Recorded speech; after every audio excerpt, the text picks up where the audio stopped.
another when we all in sin. You talking like you better than another, but you ain't no better look with it then. It goes ring around the rosy, karma gets cozy, we all fall down. I see a lot of stones thrown, they closets ain't closed, gotta put the time in. Let he who's without sin. Let he who's without sin. Let who's without sin. Let me who's without sin. You acting like you ain't been down this road. We've all been down before. Better humble yourself before your life gets told. Better humble yourself before your life gets told. Putting down each other while they pointing at our brother. Trying to break us up, so let's just lean to one another. Ain't no giving up, so pass the cup and make it up. Times, yeah, they get rough, I got your back, it ain't no trouble. It goes ring around the rosy, karma gets cozy, we all fall down. I see a lot of stones thrown, but they closets ain't closed, gotta put some time in. Let he who's without sin. Let he who's without sin. Let he who's without sin. Let he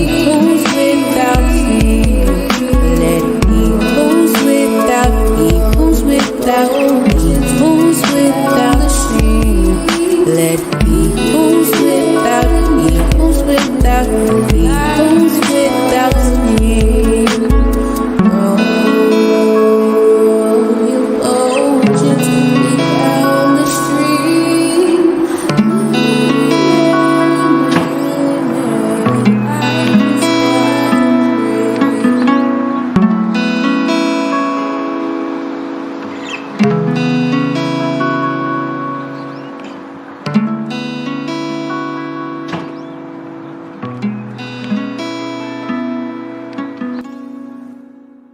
Family all around me.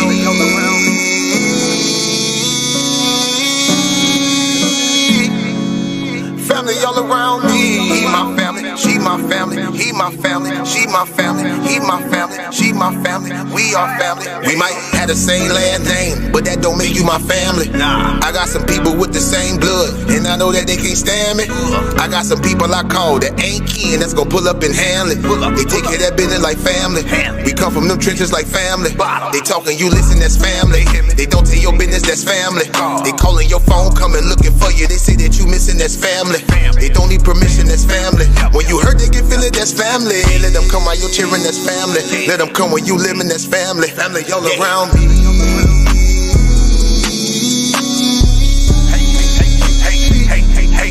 Family all around me. He my family, she my family. He my family, she my family. He my family, she my family. We are family all around me.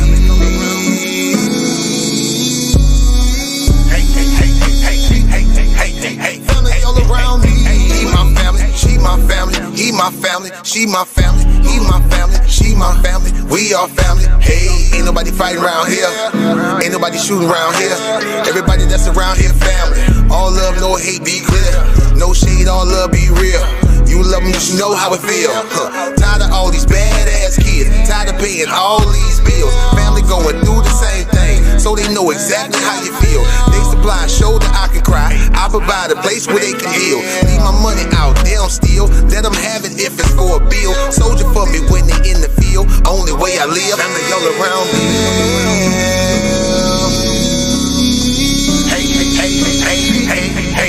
Family all around me. He my family, she my family. He my family, she my family. He my family, she my family. We are family all around me.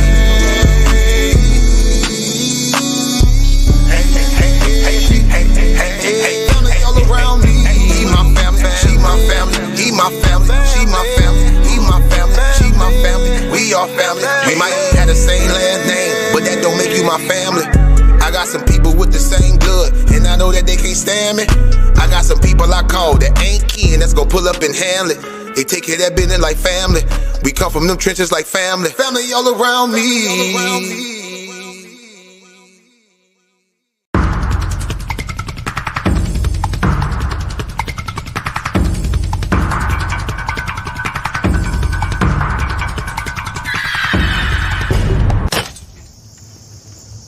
I'm tired.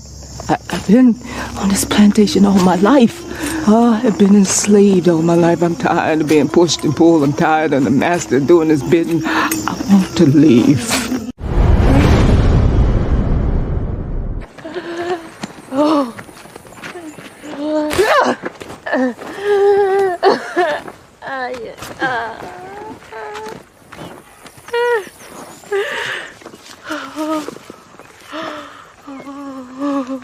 You done this to yourself, Pats.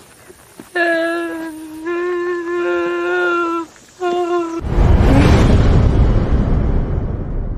know why we not afraid? What? He's great in Turbo. Turbo's destruction. Y'all think it come back in all peace? You got another thing coming. So we out here fighting for our brother. We ain't marching saying, yes, we can. No justice, no peace. Yo! Fight for your sons and your daughters. I'm not rap too tight. Got 400 years on my back. I'm angry dog. I'm black like that. Won't contact with you whites. And all the niggas I stand here with, they share my same sentiment. I'm fucked up tonight. Won't kill my brothers no more. Want all the smoke, motherfucker popo. This is my battle cry.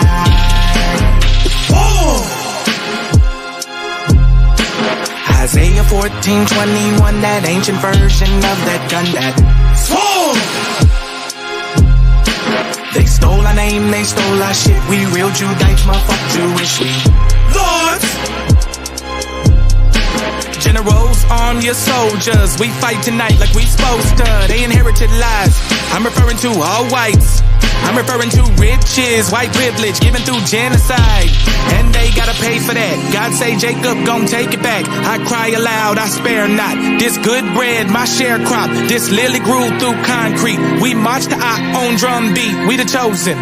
No inclination to kick it with y'all. Raise Babylon to the ground, then watch it fall. Obadiah said you'll be wiped up for theft. These are just words, worry about what come next. It's for Negroes, Latinos, we better than all, not equal. My natives no red dot that feather. Me primo be smooth like that leather. Until it's time to bring the war dogs out, put the headdress on. War paint and I'm not rap too tight. Got 400 years on my back. I'm angry dog, I'm black like that. Won't contact with you whites. And all the niggas I stand here with, they share my same sentiment. I'm fucked up tonight. Won't kill my brothers no more. Want all the smoke, motherfucker popo. This is my battle cry. I got the spirit of grandfathers past. Front porch sitters, Nat Turner dangerous. A real life illustration of angry and that painting of Malcolm staring out the window with patience. One hand on the curtain, right hand on the AK spits. 47 rounds, all to bring down Satan. Same way Abel was killed by Cain. This will be an introduction from the fuck shit into the fire. Probably join the list of artists who died before they retired. Most High said I'm hired. Sire will never spit a line aimed at my kind, less meant to uplift. Toughness will be redefined in my rhymes. A squad of men with the spirit of God, with an affinity to point their weapons not at the brethren but at the enemy. Khaki colored kids, baptized in the flames of combat, fashioned in the trap we escaped. Our fate was to be great and noble. Moses reincarnate, so be hopeful and know I bring word from A and O to Pharaoh and white folk. Let my people go, cause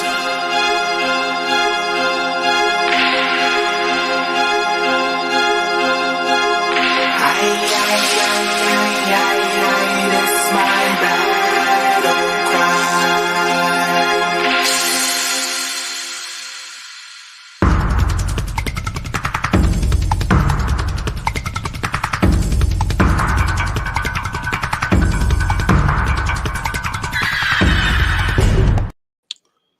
All right, family. Shalom, Most High bless. Thank y'all for tuning in to Qanath, set the record straight, and for our people's edification.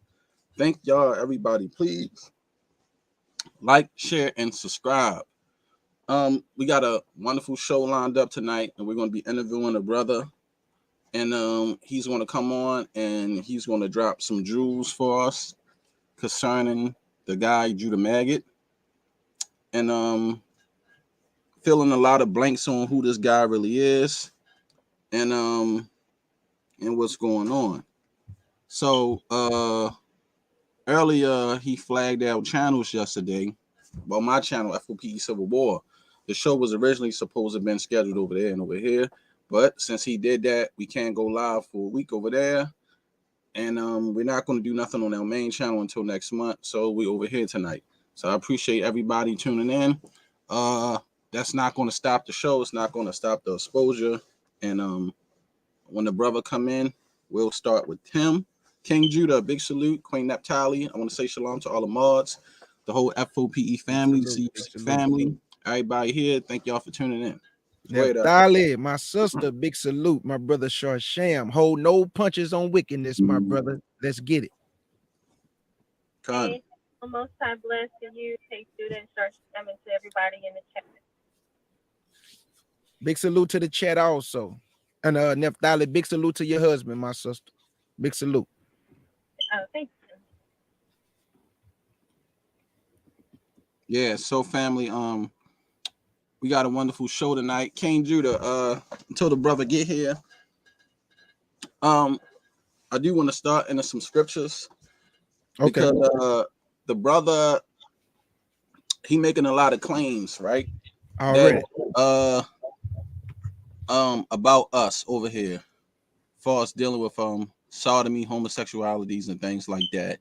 And the man was caught. So I'm gonna pull up some stuff. I know you don't mind reading. Already. But, all right, y'all. So family, like I said, can y'all see my screen? Yeah. Oh, that's on. Okay. So this guy here, Judah Maggot, right? He goes by these 4 aliases here: Judah Nazareth, Judah Naz, Judah Nazareth, and Judah Nazora. Okay, he already has been exposed. They flagged my channel and gave me a YouTube strike for putting a video up that brothers exposed them already, but the video is still on YouTube. And that's what I was complaining to YouTube about. Like, how y'all gonna strike my channel for a video that's on YouTube, still is on YouTube, but say I was promoting hate speech and the video is still on YouTube? Do that make any sense? Nope. The video is still on YouTube, but y'all telling me I'm promoting hate speech. So we ain't playing no video. We just dealing with this dude, man, proving that y'all see this symbol here, that this guy was teaching Kabbalah. And that's what they was exposing about Judah Nazareth when he first started off in the community. My thing is, this guy got 4 different witnesses claiming that he has sodomite activity. So we're going to deal with some of the stuff that this man was posting. Let's deal with the screenshots. Hold on. See, can I go to the next slide? How we go over?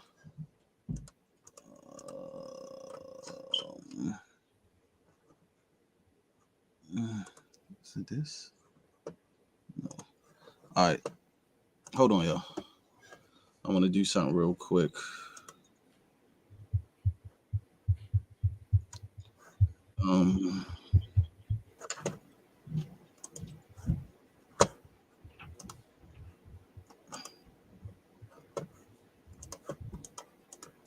Why is it not pulling up like that?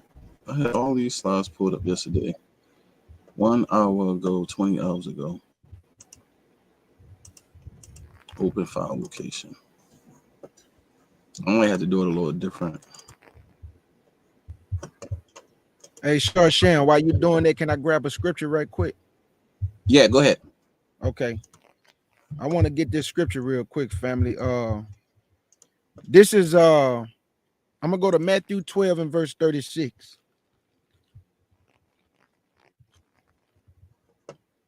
It's real funny to me how a lot of, I ain't gonna say a lot of people, I just say some people hold Israelite names, you know, say they believe in the Bible, say they believe in the Most High.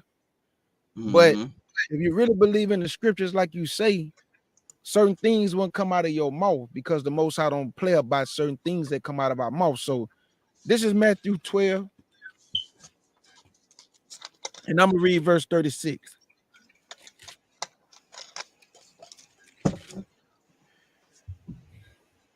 And it reads, it say, but I say unto you that every idle word that a man should speak, they should give account thereof in the day of judgment.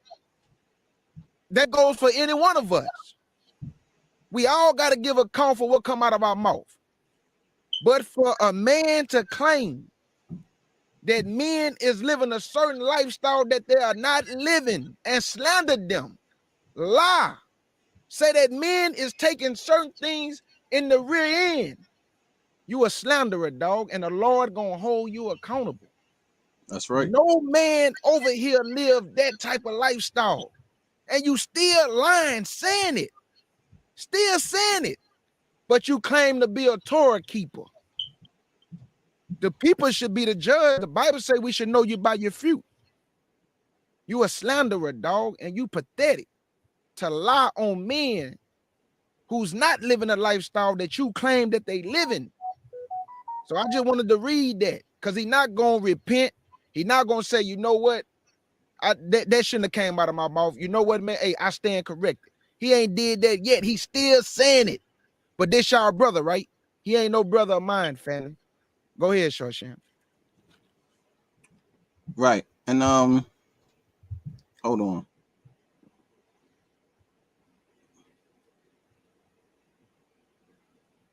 I'm gonna drop the link in the chat for the brother because he having an issue with the email, whatever's going on with it.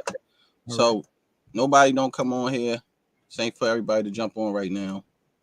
But I'm a brother, if you out there, just the link is in the chat for you. You can hop on the show from the chat because obviously I can't. Let me see. There you go. Just hit the StreamYard link when you see it. Right. But go ahead, K Judah. What you were saying? No, I would like I'm saying, family, we all have to watch what come out of our mouth. Because to slander a man over these airways, and we know how Israel is, they'll pick up something, then they'll get to saying that this man living a certain lifestyle, or that man, oh man, you are such and such. When we know that ain't nobody in F.O.P.E living no type of lifestyle like that. But the man still saying it, still slandering men. This no brother of mine, family, I got no love for him. It is what it is. Because I know without a shadow of a doubt, you wouldn't play with no man like that. Not no real man. If you was face to face with him, you would not say that in the real man's face. But you're going to say that over the airways, though, but not in the real man's face. You wouldn't say that. Exactly. These the internet games that men play. Straight up, man. He wouldn't say that in no real man's face. Come on, family. Right. Hey, so King Judah, can you start with this? We're going to start reading this right here. I got you. Bring this out right here. So this is from that the first website that they was doing that they was exposing him.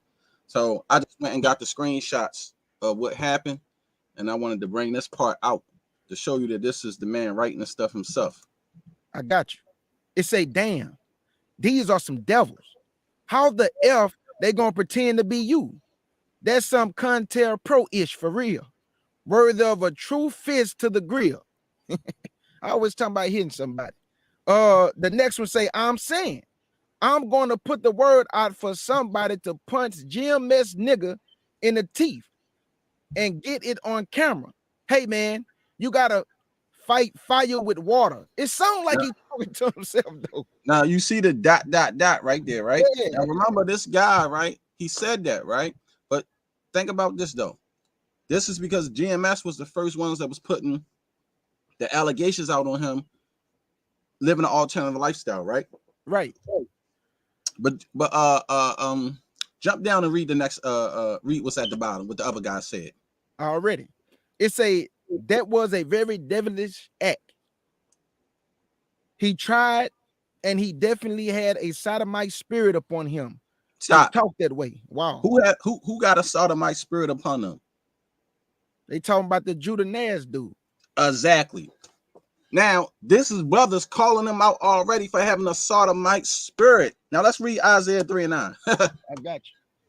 We want to read Isaiah 3 and 9. And brother, if you out there and you can hit the StreamYard link in the chat, because I tried to send it to your emails and it ain't working. So hit the StreamYard link and then you can come in and we can get started with everything you want to talk about. This is Isaiah. Go ahead. This is Isaiah chapter 3 and verse 9. And it reads, the show of their countenance do witness against them. The show of their countenance do witness against them. And to declare their sin as Sodom. They hide it not. Woe unto their soul, for they have rewarded evil unto themselves. Exactly. Now we know Judah maggot content shows, man, that he has a sodomite spirit upon him. And that man don't hide it. Two things that him and Rod Rack got in common that everybody know. When they're around other males, him and Rod Rack feel intimidated. They put on a gangster persona that men don't have to do. Already. If you straight with your sexuality, why in the world do you have to put on a persona when you're around other men if you don't feel threatened? Well, what these guys do is they put on a tough guy act. They run around, tell everybody they're gangsters and they'll shoot you. I'm going to kill you. I'm going to do all this. A man that's not straight with his sexuality or straight with himself around other straight men only put on them acts. Him and Rod Rack is one and the same. Just two people that like to hang with each other. You wanted to say something, KJ? I thought you was going to say something. Yeah, I got you right now. I'm going to go to another one. This is Psalms, to bag my brother up. Line upon line. This is Psalms 101, and I'm gonna read verse 5, just to show you how serious it is when you slander a man, especially when it's not true. This is Psalms 101, and I'm gonna read verse 5, and it reads, whoso privately slandereth his neighbor, him will I cut off. Whoso privately, but he doing it openly though. Whoso privately slandered his neighbor, him will I cut off. There you go, right there. That's all I wanted. You are slandering people over a live airwave, and then you lying on them, bruh. Don't nobody live no lifestyle on this side of the pond, bruh. Exactly. Then you went from one man to three men. Now you went from one man to three men. Man, you're a disgusting human being, bruh. You pathetic, dog. I'm just being real. What man who's comfortable with his own sexuality got to demean other men to make himself feel good? Exactly. Only a person who's weak in spirit, because you always putting on this gangster persona. But I guarantee you on my 3 kids that if you was face to face, you would never say nothing like that to a real man, because you know what would happen, boy. And that's the truth. No teeth. You wouldn't have no teeth in your mouth, dog. Broken up quick. Straight up. And King Judah, can you read this this next part here, family? So this is all his posts that he posts on here. I got on you. These hip-hop websites that they already exposed. Y'all can go watch the video and they show you that he go by all these names. This is him posting on the Judah Nat Zara with the dots, and you can read it and see what it say for yourself. Can okay, you see the that, Judah? Yeah, the first one say, wait, so is this a mixtape or album? So you go to the next one, he say, I eat his long arm African American ASS. He say he like eating long arm African American ASS. That's his name right there, Judah Nazarah. I like Edith's long arm African American ASS. I'm a black Israelite, but realize tasty Duke sandwiches. I can't, bro. I'm trying, Sham. I'm trying to read it, bro. It say Tasties Duke sandwiches. I can't, bro. I don't know, man. I'm trying, bro. It say bend me over and blank the Bruh. Blank out of me hard. No, wait, no. Oh, okay. Blank it out of my Israelite backside. I am a G. Armstrong Bergen on Facebook. Come blank me hard. Man, So bro, is that his name? G. Armstrong Bergen?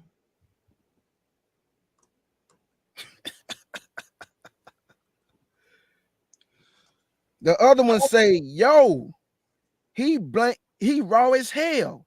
So stop with all the hate, you dig me? Son, So, Jeezy. You see the dot? You see the dot? Yeah, I see it. Dots in all this, man, word configuration. Even here, when he talking here, see, Judah Nazareth, 11 months ago. I'm saying, I am going to put the word out to punch the GMS in their teeth, see what I'm saying? With the quotation, dot. So, we know this is the brother. You know what I'm saying? We know this is him 100%. And that's all good.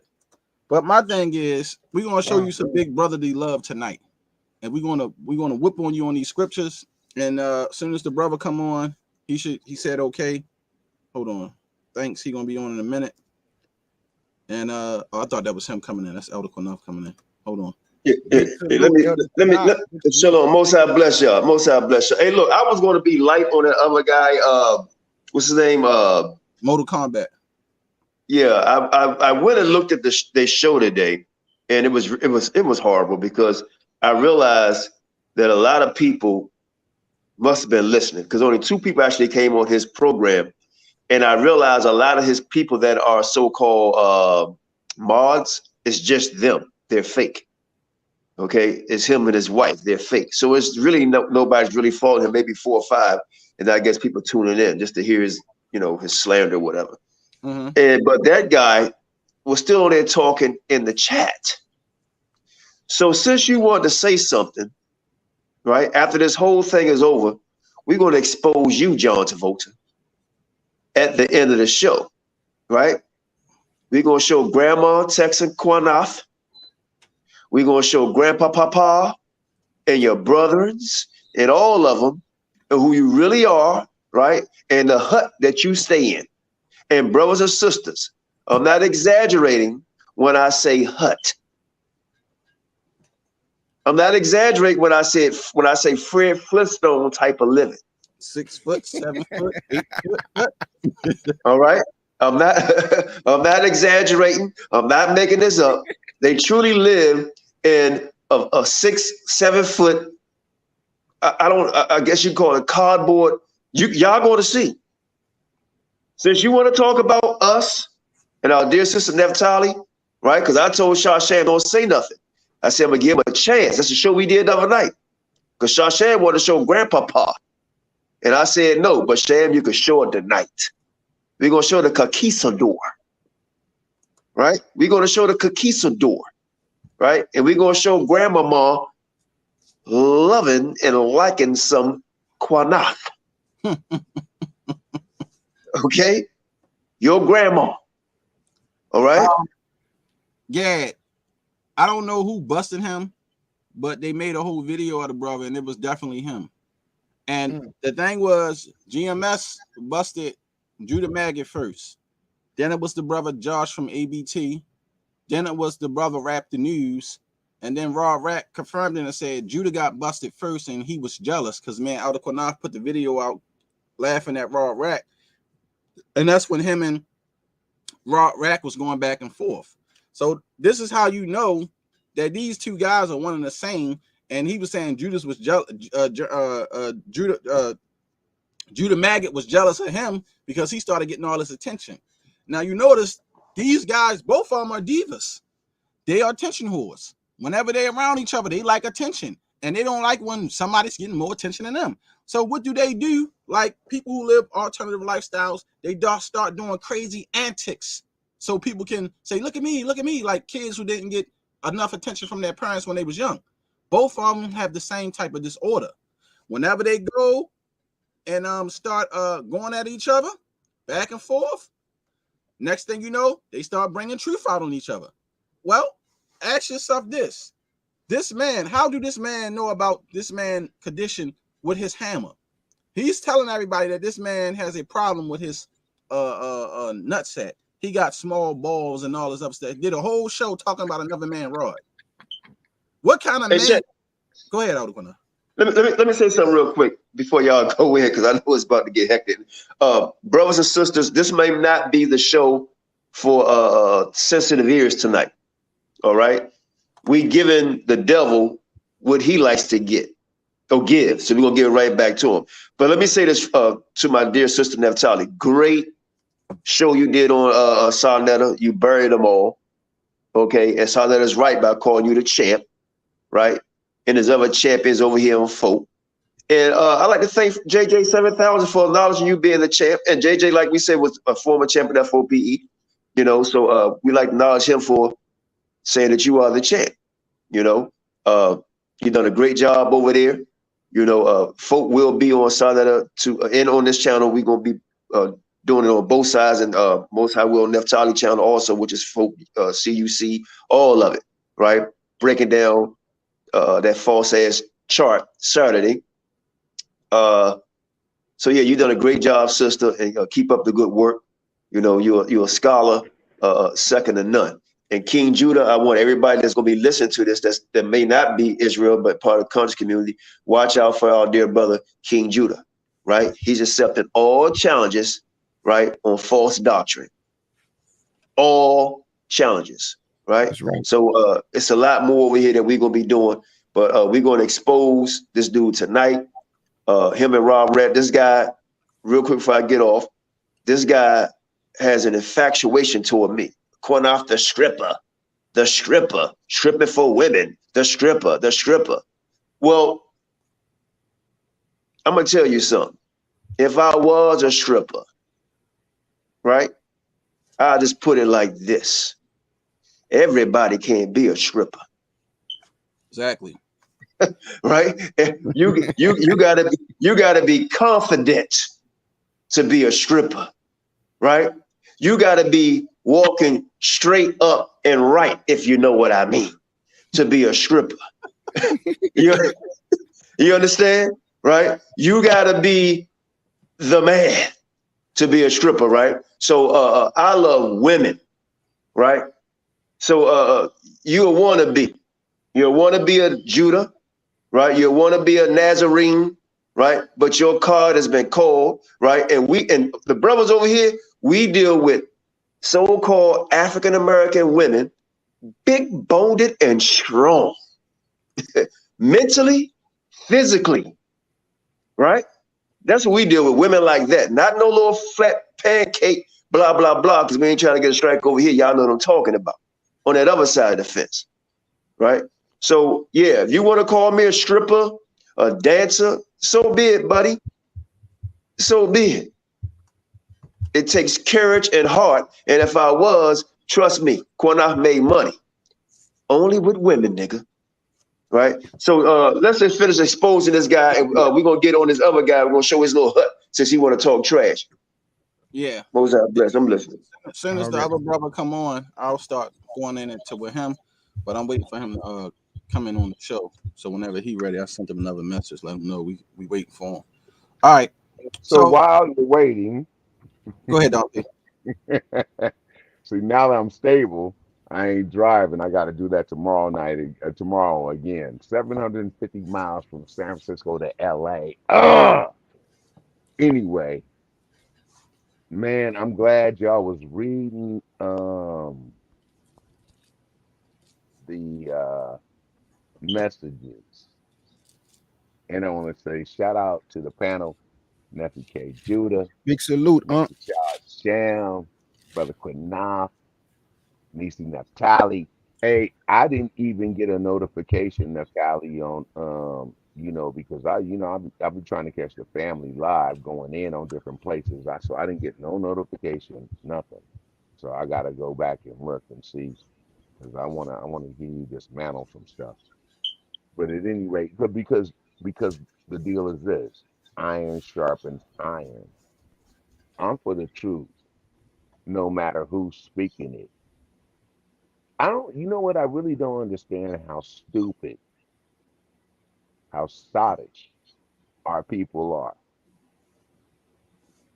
That you don't know that we have females in our history that did feats men couldn't do because they were our helpmeets. What kind of retarded individuals are you? Do you not know about our sister Deborah? Do you not know about our sister Judith?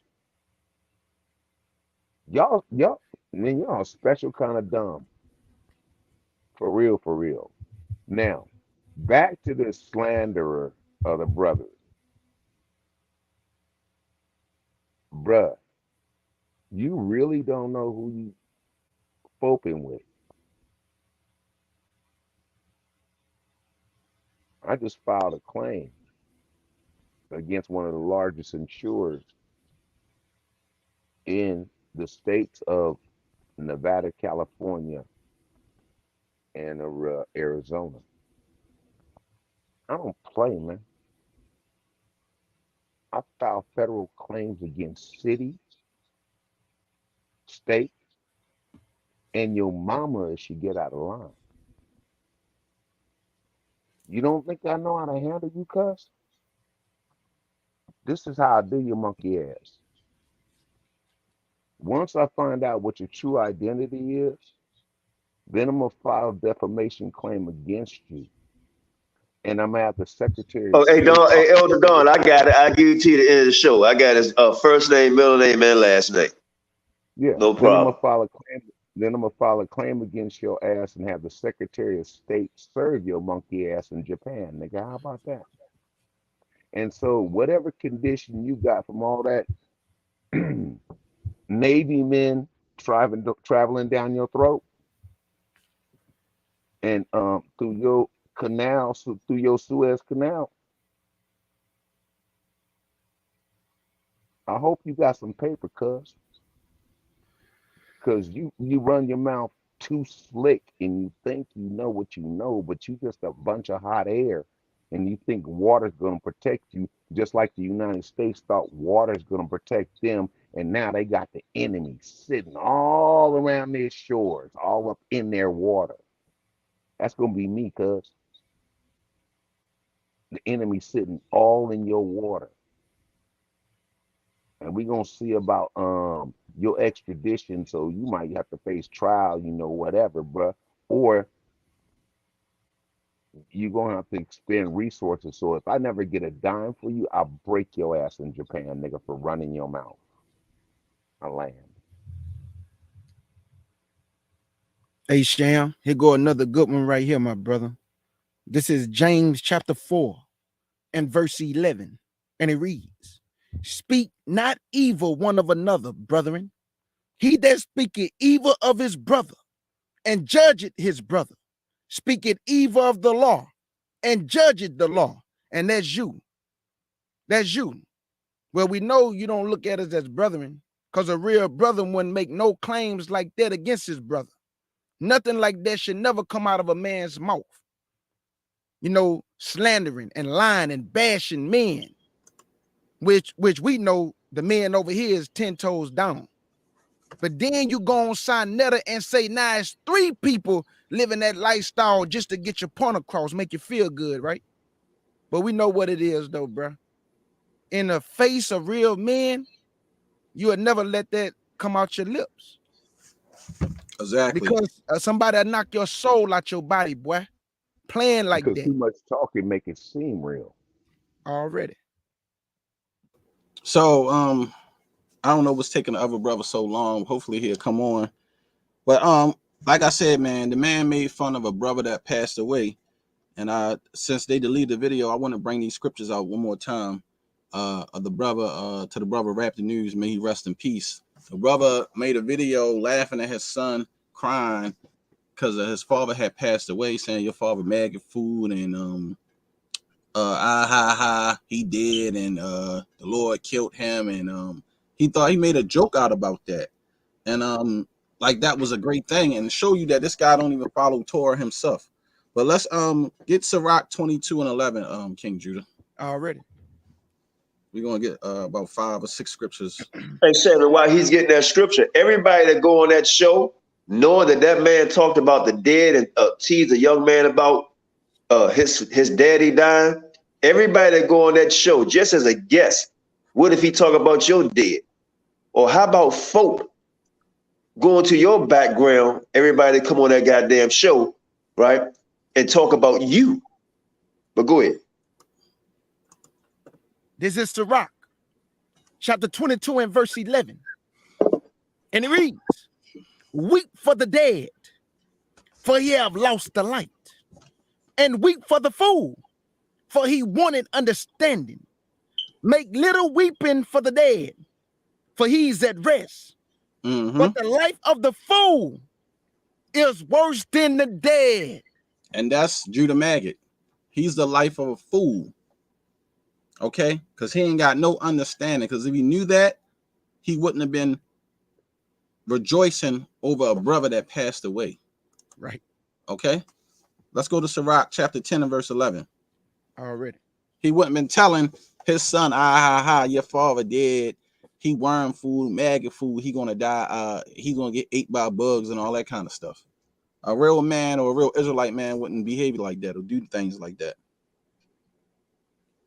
Sirach chapter 10 and verse 11.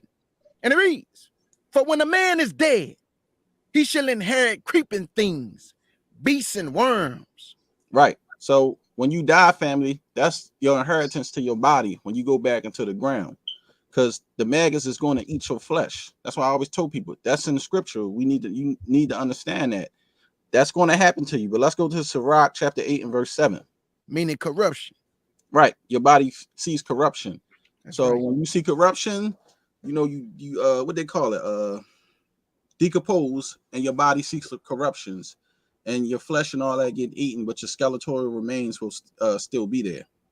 Why? Because the flesh profiteth nothing. Exactly. But for him laughing like that, telling a pure Israelite blooded man, which he is a heathen, laughing at a man saying, you gone and this and that shows you what kind of man he is. He's not really a man of the Lord. The man have no compassion, no mercy for other people when you sit there and laugh at a man that gave up the light. But he lives the life of a fool. And the comparison is he's doing it flesh to flesh. It's like, my flesh is still alive and your flesh is no longer. Right. And right. I had the scripture in my mind. I had the precept in my mind before I said that, but you know how it goes, fellas, when we live and just flowing in the spirit, sometimes that scripture can get snatched from you, but the words and the precepts of the scripture is still there. And Shar Sham, even if he bad knowledge, he bad not the spirit. Because we know that some men can have knowledge, my brother, but they bad not the spirit. You see what I'm saying? Because if he bad the spirit, he wouldn't be slandering and saying the things that he's saying about men that he know deep down in his soul, not living a lifestyle like that, but he just want to slander and put that out there to the public, that to put a perception in their mind. Oh yeah, it's somebody in F.O.P.E living that lifestyle because of what he said. But we know, and he know, ain't nobody living like that, family. He know that. He just want to slander. He just want to slander people. And one of the characteristics of the spirit is that the spirit is love. And this brother ain't showing no love. He's not, hold on, Elder. Let's not. We got to be careful of this. He's not a brother. We got to be very careful. In the common vernacular, because he's right. He slanders everybody, and then when brothers expose him, he get mad. Anybody he have a problem with, he throw off alternative lifestyle slurs on anybody who he disconnect from. He do that to everybody, and that shows you that this guy is living an alternative lifestyle, because it's been proven time and time again. The man had a trans man living in his house amongst his children and his wife. That was crazy. It's called deflection, man. I'm gonna accuse you. wait. Let me just ask the panel and the chat. Isn't that what white people do? Okay, Naphtali, that's cool. When you accuse That's them, what all people do. not accuse them, but when you show them their faults, don't they deflect it to some way, remove the responsibility or the activity off of them and try to put it back towards you? Well, you know what, Elder? It's just like a molester, right? Or somebody that's been abused in their life coming up, right? What they do is they end up doing the same thing, right? So if you've been a molester, you got molested. Sometimes, unfortunately, that some of the people turn out and do the same thing, right? Or they'll blame others for things that they're actually doing, you know. And if that's how he want to live, that's on him. We're not going against them people, you know, because we all have a right to feel the way we want to feel, right? So we're not trying to force anything on you. Don't force shit on us, right? And we got a right to our opinion. Just bring on prophecy. That's just fulfill the time, because I'm looking at a cup, man. Actually, I'm looking at an espresso little compressor deal. I'm just waiting for it to, the pressure to build up, and the nice espresso to percolate and come up to the top. You feel me? The analogy. Hey, look, before Shar Sham and King Judah finish up with these scriptures, hey, Sham, tell the brother if possible he can call. I don't know. He said he's gonna come on a live. I texted him. I sent his emails or something was wrong with it, and then I told him the link is in the chat. So he said he's coming. So okay, put the link back in the chat, y'all. It's in the chat. So whenever he pop in, then we'll start asking him whatever he want to talk about. We'll get into the questions, and let him go. Let him just go ahead and go, and then once he expire everything he need to say, and then we'll go ahead and ask him some questions about Mr. Panty Man, Red Panty Man. But y'all go ahead and finish up on those scriptures, man. What you wanted, Shar Sham, Sirach chapter 8, and what was it? 8 and verse 7. Sirach chapter 8 and verse 7. And it reads, rejoice not over thy greatest enemy being dead. Rejoice not over thy greatest enemy being dead, but remember that we die all. Exactly. And he was rejoicing. He did a whole video on the Al brother Rap the News. May he rest in peace. Most High bless his soul. He did a whole video laughing at the man death, marking his son while he was crying, saying his father passed away, laughing at the man, saying he's worm food, ha ha ha, good riddance, saying all these derogatory things about a brother, real Israelite brother. That y'all see what I'm saying? Look, y'all see what I'm saying? This the type of stuff that I'm talking. Hey, whoever this is, family, man, look, that's man, him. Israel, That's just him. Israel, y'all got to be real with y'allself, Israel. And the reason why I'm saying Israel, how can y'all follow this man, dog? How can y'all go listen to this guy? You really believe this guy bears the spirit of Yah? But y'all over there listening to this man, dog, giving this man your ear, who's on the platform, supposed to be teaching and feeding the sheep, but instead of teaching, he worrying about what other men doing, lying, slandering. They living a lifestyle that they're not living. This nigga is a clown, family. This nigga is not y'all brother. He's not your brother, Israel. He despises you, dog. Because even if you get angry with a man and two brothers get into it, I guarantee you their anger would not allow them to slander this far and say that a man is living a lifestyle that he ain't living. Because them two brothers know what can happen playing like that, family. You don't play with a man's manhood, dog. King Judah, watch this. And all of you, right, can say, well, I'm not saying nothing. That's on him. You know, I'm in there just for the entertainment, or I'm just listening, or I'm just commenting, or I'll come on and don't say nothing. No, you just as guilty. If a pig waddle in mud and you in the mud with the pig, you're going to be considered a goddamn pig. Point blank, period. Right? You could if you so you could just because you're in the gang, you may be with the gang members, but you're not operating or opening your mouth. You still consider that, right?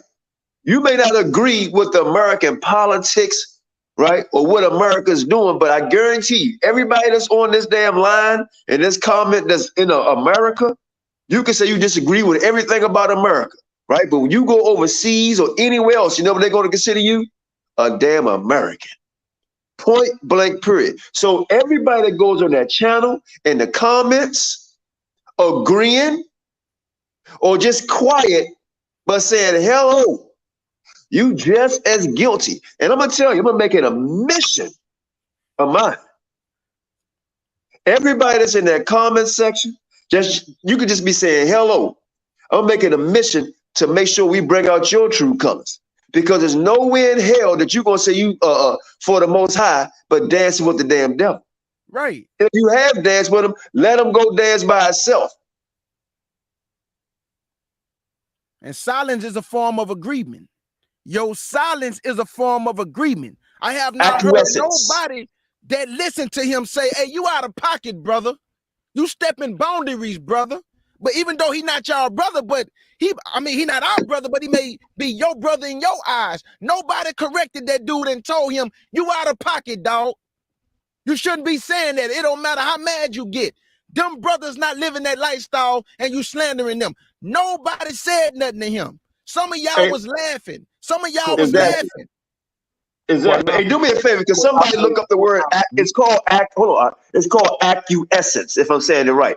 Because somebody look that up and read it. Acquiescence. Acquiescence. You made a very valid point, Qanath, because the point you made is the point we're living in today. I got on the live late because I was on a panel and in which I'm a moderator, and they were discussing what was being, they were discussing the attire at the Vanity Fair party after the Oscars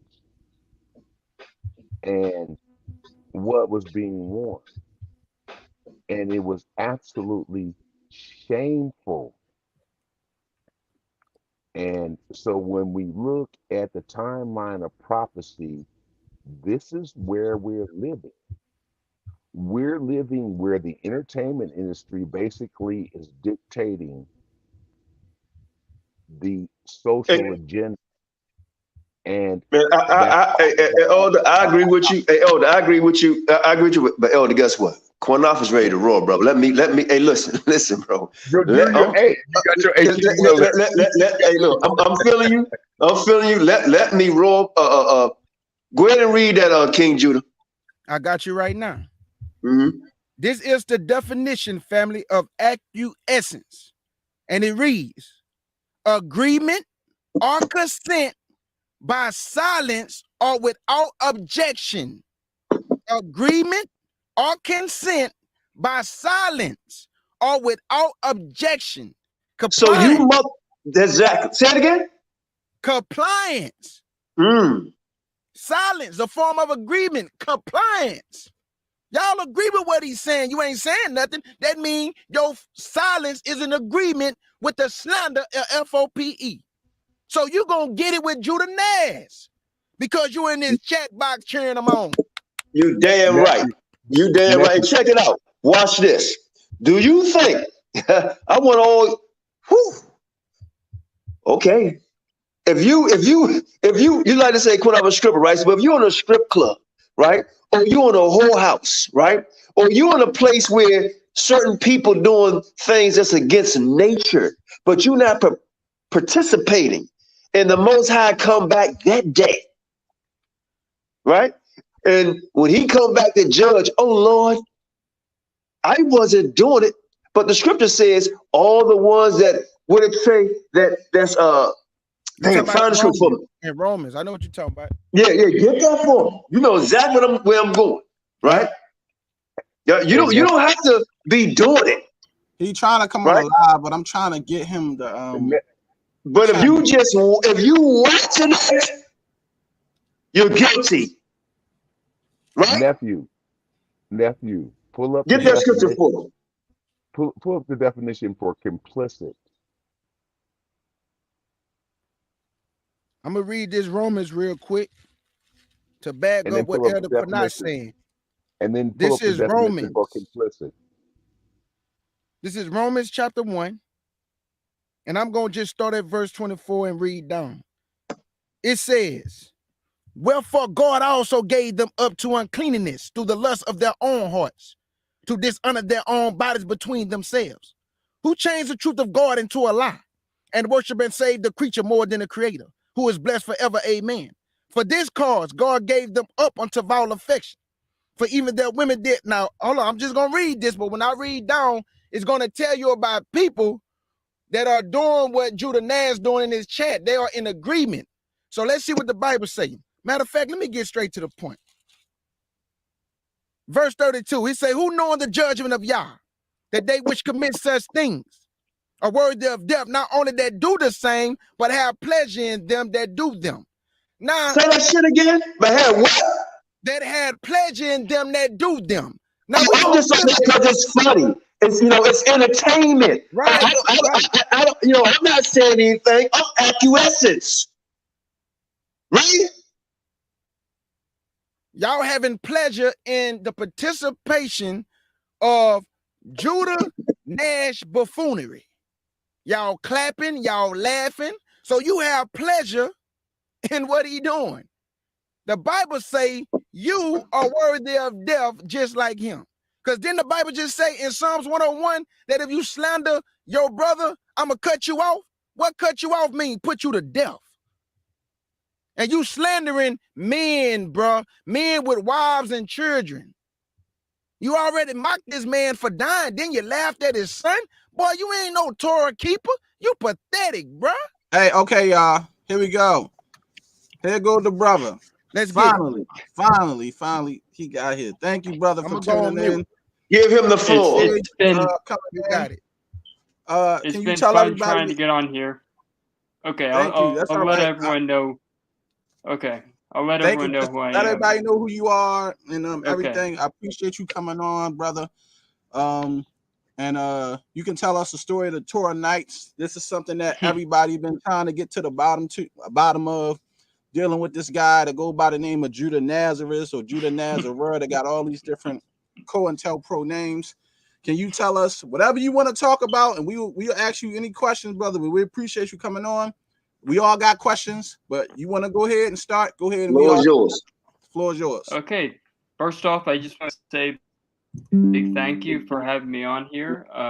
Many people would not want to deal with me because they have perceptions of me that come directly from Judah Nazareth. But having spent 5 years in the group, I can tell you many things about him. Some of the things I'm going to tell you aren't even on YouTube because it was on Facebook. So this guy is a mess. When I say Judah Nazareth is a mess, I mean he's everywhere when it comes to like what's wrong with him. You couldn't find one little thing and say this is it. This is the one thing that ruined everything for the person known as Judah Nazareth. No, he like, where do I start? The thing that made me leave him was the fact that he flipped out on Jeremiah Judah. You know who Jeremiah Judah is? Yeah, he was a part of us. He was an elder. He's a dude that he would later go on come up with his own little debate platform, and it wasn't really a smart it's not a smart debate platform, but just let him go.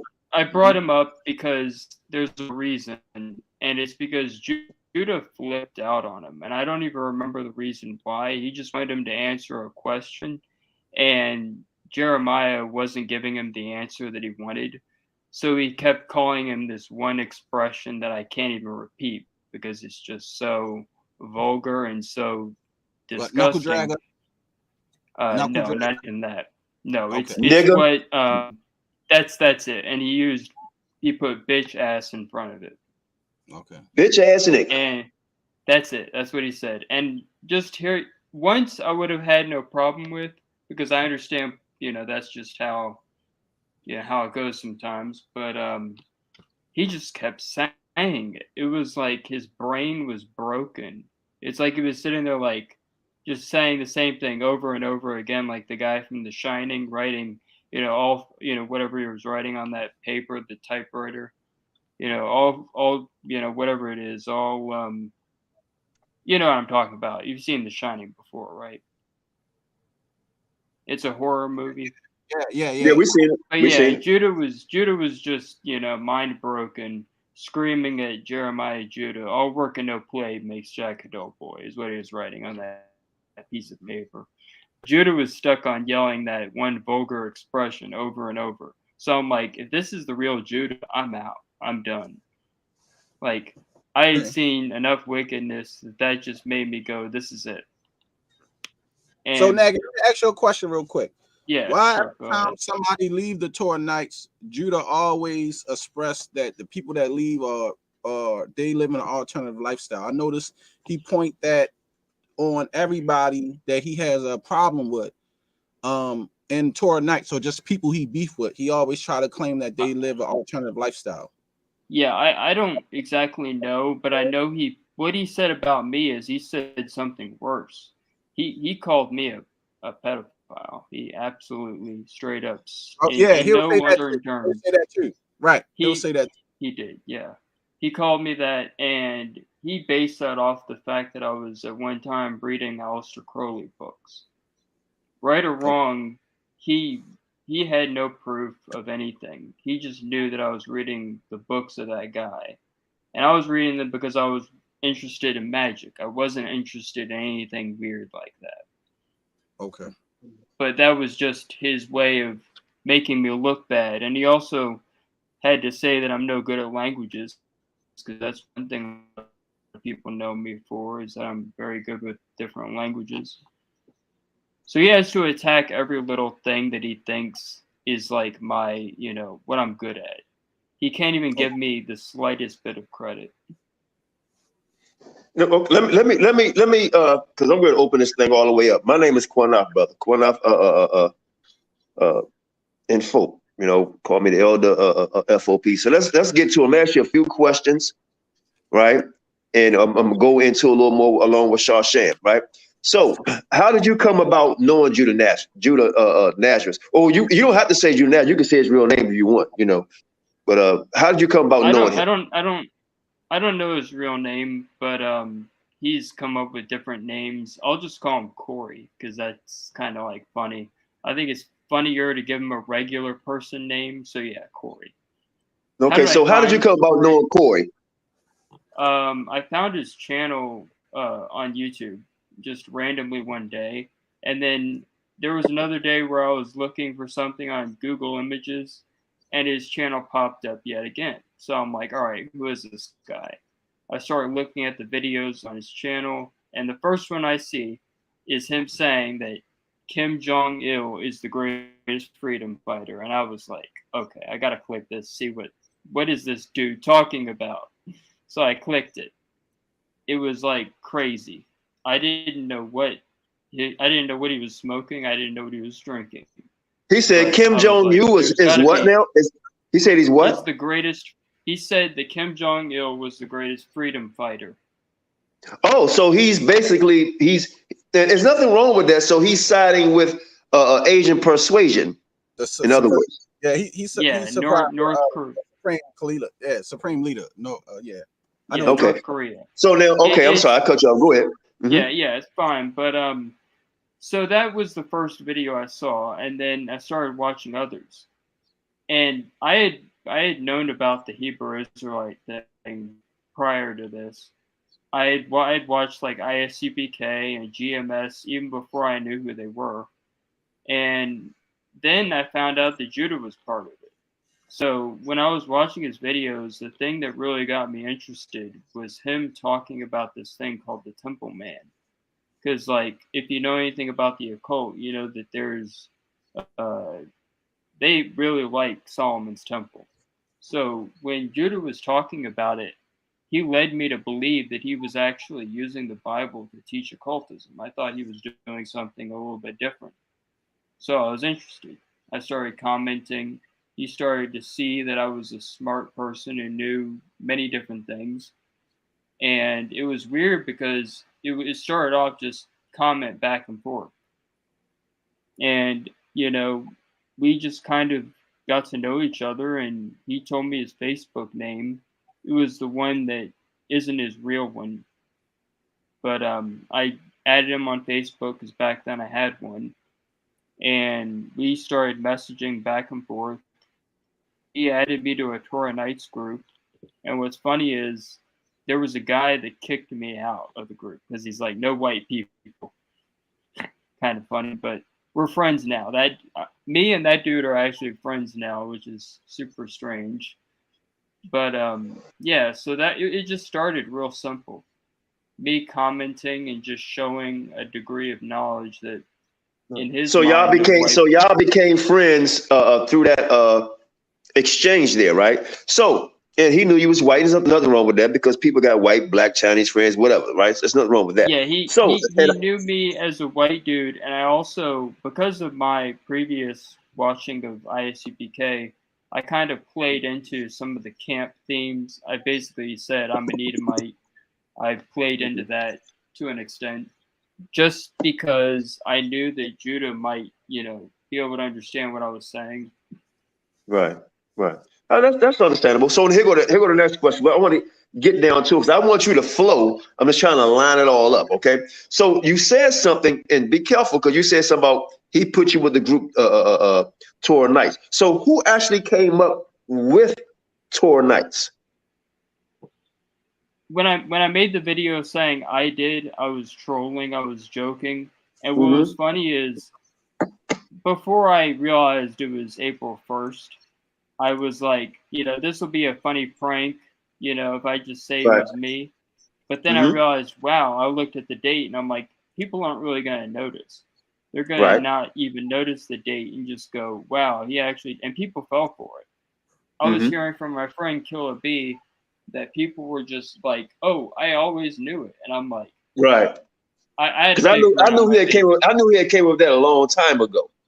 So I knew that wasn't too much true. So yeah. Right. So my next question is that how do you see him in a relationship that you had with him as a person dealing with homosexuality in the aspect of how he speaks about it, right?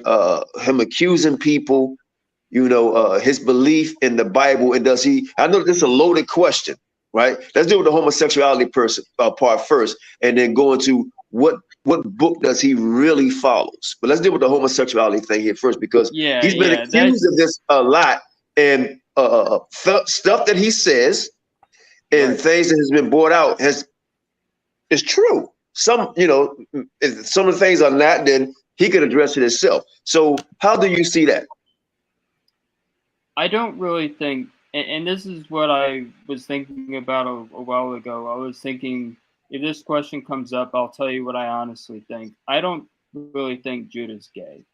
I think what he is I think he's just, sometimes he's playing different roles. I think when he talks to women, I think he talks to them like he thinks a really alpha male would. So he's putting on this persona of, I can talk to them like this because this is the way, if I was a real alpha male, this is how I would approach a woman. He doesn't really do it for any other reason. And he does that for other things too, like you said, right, but you said something, you said, if I was a real alpha male.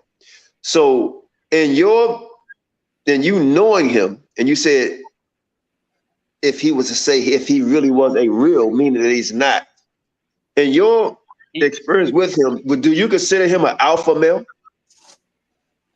I think he could definitely pretend pretty well, because he's pretended to be so many different things. It's almost ridiculous. He knows how to play a role very well. He just, in some ways, he doesn't have the, he doesn't have the authenticity behind it. And that's true of almost many things that he's claimed to be. Some of the crazier claims I've talked about on my channel, like the one about him claiming that or throwing out hints. So like he'll throw out hints about things like pretending that he was initiated into the Illuminati. He did that on a Facebook chat thing. And I think he did things just to see if I would catch on. Like when he was talking about how he got into the truth, he talked about how he had depression and how the Most High lifted it off him, and it made me think of like shamanistic initiation. So I even told him when I was in Japan, I was trying to explain this to him, and I don't think. Wait a minute. Hold on. You dropped. Yeah. Wait a minute. You dropped the bomb. So when you was in Japan, did y'all meet up? Oh yeah, we met up and we had like lunch and we talked about stuff. It was kind of interesting. So where are you from originally? Where am I from? I'm from Texas. I'm actually in the state that I was born in, but it was in Victoria. So who you know in Japan other than Judah Nazareth? I know a handful of people that are like, semi-famous, and if I were to go there again, I'd probably try to meet up with them. But so you was going there to meet the semi-famous or Judah Nazareth? Yeah, I went there primarily to meet Judah, and I didn't really have much else in the way of plans. Oh, so from Texas all the way in Japan, can you tell us how long a flight that is? That's at least 15 hours. 15 hours. And you paid your way? I did, yes. Yes. And there's nothing wrong with that because, friends, So you went from Texas all the way to Japan, and Judah Nazareth knew you was coming? Yeah, he knew. We had talked about it, and he even told me where his business was. So I went to his Japanese English school. Yeah, I knew he told me a long time ago that he had a school teaching young children. So y'all had planned to meet up. So I'm sorry. It wasn't young children. It's like adults. This is like a conversation school. So what they do is they just talk. So the plan was to go there because of the conversation I met online and so on and so forth. So you plan, and that's I'm pretty sure it's an expensive trip. I don't know what you do for a living, but I know it's hard out here. My job is pretty amazing, even though it's got things that would be definite downsides. But I basically make $15 an hour. I work 40 hours a week, and I could make enough money to do several Japan trips, probably in a year. Right. Well, damn. This is amazing. You know what? Well, maybe one day, some brothers and sisters can utilize your business. There's nothing wrong with everybody doing business together. So, $15 an hour, 15 hours on flight, and I'm pretty sure to make a plan to see somebody in Japan, the conversation has to be very interesting to make you want to go all the way to Japan to find out something about him that intrigued you to meet this guy. Yeah. And the reason was what I saw in Judah was I saw someone who could actually help the nation of Israel, because I saw him as an asset to Israel. And he, for every in every way, he basically showed at that time that he could be an asset to Israel, because his videos were actually lessons. They weren't just live streams where he just talks and does this whole, thing where he acts like a black version of Jerry Springer. No, he actually had lessons. And you know what's funny? Because the word that you always saying when it comes to him, and unfortunately, some people may think of him like that because sometimes he can be real, but a lot of times he is acting. So I don't know if he put on a character for you, right, to travel all the way to Japan. Because, I'm pretty sure, I ain't gonna say I'm pretty sure, but it's rare that anybody go 15 hours to go see a stranger. Because I can ask you right now, have you ever went 15 hours to see somebody you didn't know? I can tell you that before Judah, no, never. Interesting. So it was just because he had, because his early channel is almost like a TV show's first season, if you can kind of understand that.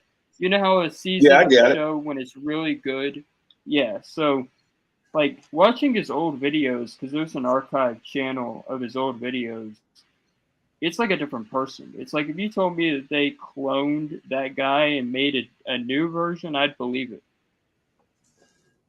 Hey, Nagy, let me ask you a question, right?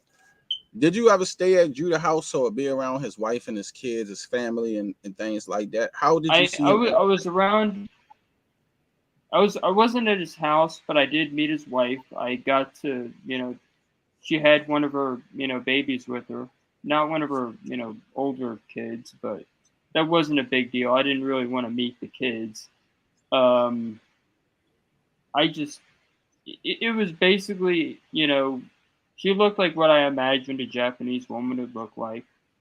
I'm not going to say anything bad about her. She's probably one of the better of the two. I don't know why she's even with Judah, but that's her decision. Mm-hmm. I think he married her for the nationality and to get away from America. Now, wait a minute, but you just said something heavy right there. He married her to get away from what nationality? He married her to get Japanese nationality, because if you marry a Japanese woman, you get Japanese nationality. So I wanted to ask you a question real quick, right? Judah Nazareth made many claims online saying he's a gangster and he was selling all these drugs in Cleveland and he would do this and he'll shoot this person and kill that person and he had to leave America because the feds was after him and all this other stuff. And he always talk about the story about how he got stabbed up. And many people here that live here have been stabbed, shot, been in street wars, gangs, locked up, prison. Nobody never run from America to go somewhere else. I feel as though he left here because he was running from whatever he was scared of in Cleveland. Who would leave their mother, their father, their sister, their brother, their cousins, their whole family, meet somebody and go to a whole new world? Japan is a whole new world. China is a whole new world. You go to a whole new world with a woman you just met to get married and leave everything behind, your family, your cousins, your friends, to get away. I feel he ran from something else here. And that's why he went to Japan. Because who ups and do that? Nobody. Well, can I just say something about Alon's the guy that kicked me out of the chat, and like I said, we're cool now. He's a very good dude. I don't think he's a gangster in a bad way. I think he's a gangster. In my spirit, let me rock. In a good way. All right. Now you said something. You said something very interesting to me, because, and I think we could build on this, because you said when you went there to Japan and you never went to his house. So obviously you stayed, I guess, maybe you went there to see Judah Nazareth. So you stayed. I stayed in a hotel. It was a nice little hotel. It was called My Stays. It was in Haneda, if you know where that is. That's in Tokyo. Yeah, damn, MySpace, man. I made the whole internet. I just love MySpace. That's old. That's an old social media before, Yeah, before all of it, man. MySpace, Black Planet, all that stuff. So you never went to the house. So when Judah Nazareth, you say you never met his wife? No, he said I met his wife, but I met her. I got to talk to her a little bit, and it was interesting. But the most of the time you had a chance to talk intimately with Judah Nazareth to find out what type of person he is, correct? Yeah, I did. Yeah, we had conversations. Yeah. Right. So y'all would go out to eat. He would come to the hotel. Y'all sit down and talk. Maybe read. Go over scriptures, whatever. Correct. Pretty much. I mean, it was like a TKR. In real life. In real life. So, did you ever see any of these stab wounds on Judah Nazareth? I never saw him with his shirt off, but I don't know if he ever got stabbed. It was like, that's the story you would pull out to show that he was out in the thick of it, facing down the Klan, and I just thought, okay, I don't really care about this. This has nothing to do with what I'm interested in, which is your views on the Torah, because that's something I've always been interested in. Like, what's So what funny did you? is, Before we get into what he believed in, because I heard somebody talking about Kabbalah. So when you went over there, exactly what did y'all talk about when y'all was alone, even at the restaurant or in the hotel? Because you said he came to the hotel. What did y'all talk about in the hotel? I was talking to him about what I was trying to help him piece together, like the parts of these stories he would tell people, like the one about how he got into the truth. I was telling him that he may have the qualities of what some cultures would call a shaman, and that he could be of use to heal Israel, because that's, that kind of ties into what the Torah says about, anointing oil and all this other stuff, because the word for oil is shaman. Mm-hmm. See how crazy. So you was looking for what was you? Because I'm gonna let you go, Shem. Let everybody come in after this. Because I'm gonna be honest with you. If I go 15 hours, like I went to Chicago and it took us like 3-4 hours to get there, or I may go to Florida, where I may go, I go for a reason, right? It could be a funeral to see family, it could be a concert, or back in my day, I'm going to see a woman, I'm going to get some ass, whatever it could be, right? So what was it that you were looking for that you couldn't find on the phone or on the internet with Judah Nazareth? It could be, like you say, you're trying to, you say you want to build something in him, to build him up, to find out something. So what was them intimate conversations that y'all had that you was trying to get from him or help build him that you couldn't do over the phone that you did when you went to Japan? Well, I just wanted to meet him, and I also wanted to, just find out if he was the same person in real life that he was on the internet. And to find out if he was the same person in real life that he wasn't on the internet.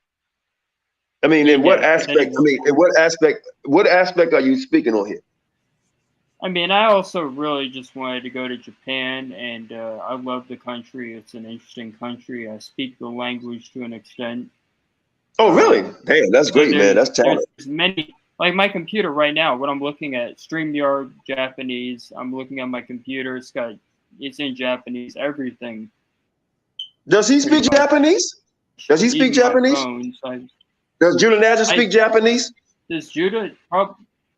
He probably doesn't speak it as well as I do, but I'm not even slandering him. I'm not wanting to slander him on that point. But I mean, it's not slander. I mean, shit, I don't speak Japanese. I don't speak Japanese. That's not slander. I don't speak it. Yeah, because I'm pretty sure he got. He'll sometimes he complains about how crazy it is with all the Chinese characters, but yeah. All right, Shay, I'm gonna let it go from there. I just wanted to try to build a base to see what was going on. You said that his wife have a side piece. Judah Nazareth his wife apparently has a boyfriend, and this is something that we kind of found out. And when I say we, I mean me and Killa. I don't know if he really does. I don't know if she really does or doesn't, but it would make sense. She has issues with him. He doesn't do anything to support her, and he's kind of he's like a deadbeat. He's like let's get into it. Let's not just call him a deadbeat or say support. What does he do or don't do to support his family, and why you say she may have some a side piece? Yeah, she's complained about him not doing anything to make money, and he's also said that if his wife were to divorce him, that he would just have no problem, that he wouldn't be able to see his kids until they're 18. He would be okay with that.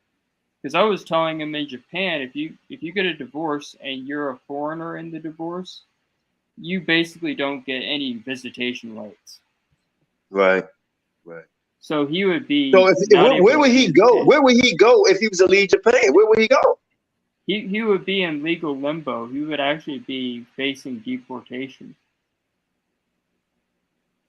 So why do you think that she has a side piece? because it makes so much sense. I think they don't really do much, but of course that's their better in business. But from what we can tell, from what we know, there's been issues, and there's things that I've heard that are just weird like that. Tell us, brother. Tell us. We listening. Tell us. And let me say this to you: this platform, nobody's going to judge you what you say. It's up to each individual to decide whether you're telling truth or not, and nobody's going to judge you saying he right or wrong. This is an open platform, you know. So I mean, it's only our opinion, and you have your opinion. So, what's your opinion? Yeah, my opinion is that if she were to have a guy on the side, a side piece, that she would have it because she's looking for someone to take care of her in a way that she's more used to. Like Judah isn't the type he doesn't have a bank account. He doesn't really make money. I mean, she's looking for something she's not getting. And you know what women want. They want a guy that's going to take care of them. Well, he over there saying like he got a lot of money. Hold on. He got all these chains on, these silver chains, calling everybody else broke and bums, and like he living fabulous over there in Japan, and he got all this stuff going on, putting on a front show. Okay. You want to hear something really funny? There was this little girl who used. Hold on, Don. Let him talk. I got y'all. Oh, he trying. Go ahead, Nagy. Go ahead. There was this little girl who came out on social media as this like flexer, and what was really funny is she would brag about having all this money, having jewelry that was just super expensive, and then what happened is people were getting angry, but then they also started researching her, and they found that her brother was coaching her on all this stuff, and the money was basically borrowed. So she was flexing, as many people would have imagined. Right, I remember that. It was I forget her name, but it was crazy because even what she would say in the videos were lines fed to her by her brother. Mm-hmm. And it was super funny that I thought of that when you said what Judah is bragging about, because that's exactly the same thing. So why wouldn't he bring his wife with him when he came to see you? I mean, their relationship is that bad. When he came to see you, he didn't feel important enough to bring his wife and children at times when he came to see you. Their relationship was that bad when he came to see you. I mean, she was there, but it was like, you know. She was there all the time. Every time he came to see you, she was there. Yeah, she was around, but it was. I mean, I would only find out. No, what I'm asking. Listen to me very carefully. Yeah. You said around. Was she there every time he came to see you? There were a few times she wasn't, but I didn't question it. I mean, I'm not saying anything. I'm not trying to insinuate anything. I'm just speaking on a relationship. You know that. He didn't find it important enough to have his wife there at times when he came to see you to show her off, you know, to big her up, you know, because maybe there was problems, you know, and maybe, be honest with you, maybe he wanted to consult in you as a friend, you know, that can happen too, correct? Yeah. Yeah. So when he came at times when he came to see you at times and she wasn't there, did he ever have a reason saying that why she wasn't there when he came to see you alone? Busy with the kids. I'm sorry? She was busy with the children. Oh, she was busy with the children. So y'all had lunch, you know, without buddies just shooting the breeze, or I mean, like what? Or you just sat in the hotel and talked about scriptures? Yeah, just drinking sake, talking about stuff like we would on a TKR, a Torah Nights Radio. Oh, okay. So yeah, let's go. It was really interesting. I heard that people made claims that Shar Oh, Sham, go ahead, can I? Dumpy. Go ahead. Go ahead. Okay. You know what? I appreciate you, nephew. Thank you for the yield. The guest that's speaking, I'm sorry, I did not catch your name, and I want to like really talk to you. So, what is your name? Oh, me? Yeah, the guest. Yes. Yeah. It's Negi Springfield, and I promise you, it's not a joke name. It's a name I got from an anime. No. I mean, I just needed to know how to, because my name is Don P. Okay. So I just needed, I wanted to talk to you because this man, went in and slandered my name, and he doesn't understand who he's really dealing with. And so I just wanted to have a conversation with you because my brothers were talking about a lot of stuff, and I've never met this man face to face, and you sat down and had dialogue with him. And so I'm just trying to kind of understand the mindset of this individual. So Because just so you have an idea of what you. Let me say this. Yeah. I don't think that this man had any intentions of any improprieties with you on the visit. I think it was more of whatever your disposition is in your career, whatever state you're at in your career. I think he might have wanted to just utilize that because you're of what national origin? What national origin? He wanted to use you. Seemed like he wanted to use you. Yeah, what national origin? Yeah. He wanted to use me for sure. No. I asked you a question. What national origin? Other than American. What passports do you hold? Are you looking for like what passports U.S. do passport? you hold? A U.S. passport. Just a U.S. I had to get one. And what? Yeah, I had to get one. He's a white guy, Don. Elder. So-called white guy. Okay, because I didn't right. know. I was. I didn't know. You might be. You can obtain dual passports and stuff like that. Dual citizenship. Right. If you have approvable heritage, you can obtain dual passports. I wasn't talking about citizenship. I said passports. Yeah. At any rate. Mm-hmm. Okay. So no. So I'm kind of curious on why you, and I think you kind of explained that, but I wanted to go more to the point of this relationship that you observed, because it seems to me what we're seeing here is whatever minimal gain this man could put up, it was able to credit him towards a Japanese green card. And I use the vernacular I use so that most of the audience can follow what I'm saying. Yeah, I think. Go ahead. I'm sorry. Go ahead. I think he may have manipulated who is his wife, to get the citizenship, because I don't think that's beyond what he is capable of. Yeah. No. So how? Hold on, El, real quick. How long was you in Japan? I was there for a week.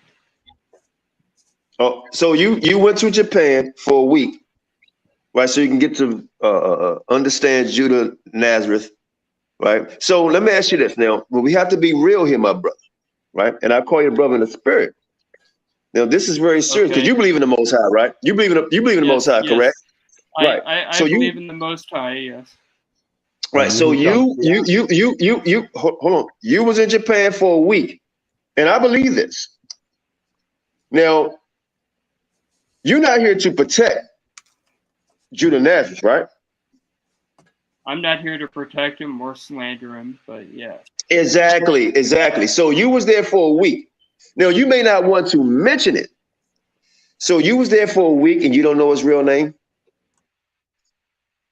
I never really asked his real name, but if I wanted to, I Did he could ever probably. did he ever ask you your real name?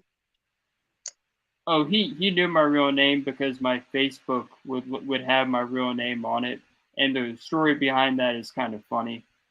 If you don't mind, I'll tell it. Yeah, go ahead. I originally had a Facebook with the name Neggy Springfield, but I got into an argument with somebody, and he ended up reporting me to Facebook. So they found out that I was using a name that wasn't my legal name.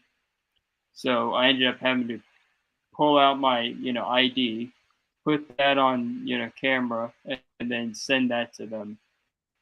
So my Facebook account got changed to my legal name. It's dumb. We know how that goes. The guy was some, it's not dumb. It's not dumb. It's not dumb. Facebook is part of the system. Yeah, Facebook is part of the system. You do think Mark Zuckerberg is that damn smart? Okay, I got three letters for that. But anyway, we'll leave that alone. The question I wanted to ask you was this. During your week's visit there, did you witness any economic activity between this man or his female? And what I mean by economic activity is somebody paying you, meaning you're going to a job. Did you witness that during the 7 days you were there? Somebody going to a job? No, I didn't. I didn't see anyone go to work. Okay. Do you know this person putting the comment? This person in the comment is probably faking. I know the real Josh. He wouldn't say anything like this.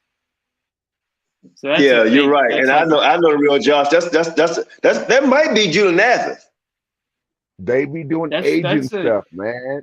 Yeah, Josh is a cool dude. To see him get slandered like this actually kind of makes me angry. This is really this is low down and dirty. Because Josh is the chillest dude. This is where. And let me say this to you. Hold on, El. Let me say this. Nobody over here at F.O.P.E, other than the people on that myself and Shar Sham, know who Josh is. The comment section, they don't follow you, Nazareth. So anybody's making any negative comments towards you is actually from that group. Yeah. So let me ask you. I just want to address this real quick, and then you can just let it go. But they're saying that they dated for a year, but that's private, and they repented, and none of that is true. I never dated another man. I would never date a man. Who dated for a year? I don't know. He's saying this troll is saying that me and Judah. Oh no! I don't think they dated at all. That's not. I don't believe that at all. And I'm not insinuating or trying to trap the brother. Trap the guy in anything like that. So let me ask you this: did you see any? And be truthful. Any homosexuality behavior on Judah Maggot's side? No, I never saw him behave in any way that I thought was in any way gay.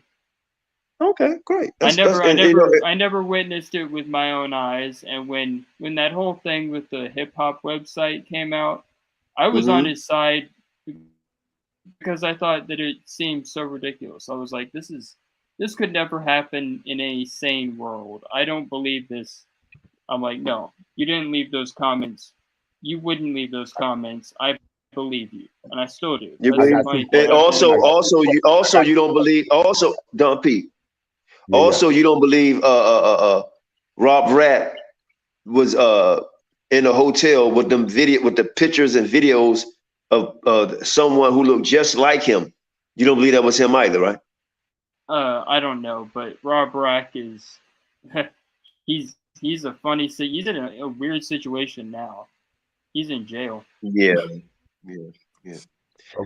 So, dude, before I forget, why didn't you believe that what was being said was true? Because the comments that were supposedly the ones Judah left were all written in a style that I've seen before when it comes to trolling.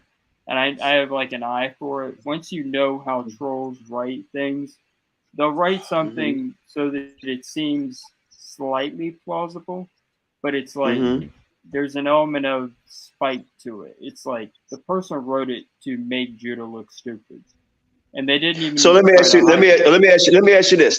So my brother Shar Sham channel got flagged, right? The channel been up for many times, and the only videos got flagged was on the videos of Judah Nazareth. Who you think did that? I think it was Judah. 100%. It was him. How do you feel about Judah Nazareth's talk about a dead man that passed away and rejoicing in his death? Yeah, rap the news. Excuse me? I know that's who he's talking about. I know who that is. How do you feel about him rejoicing in someone's death? I think that's totally unrighteous. How do you feel about him teasing the man that died son about his father's death?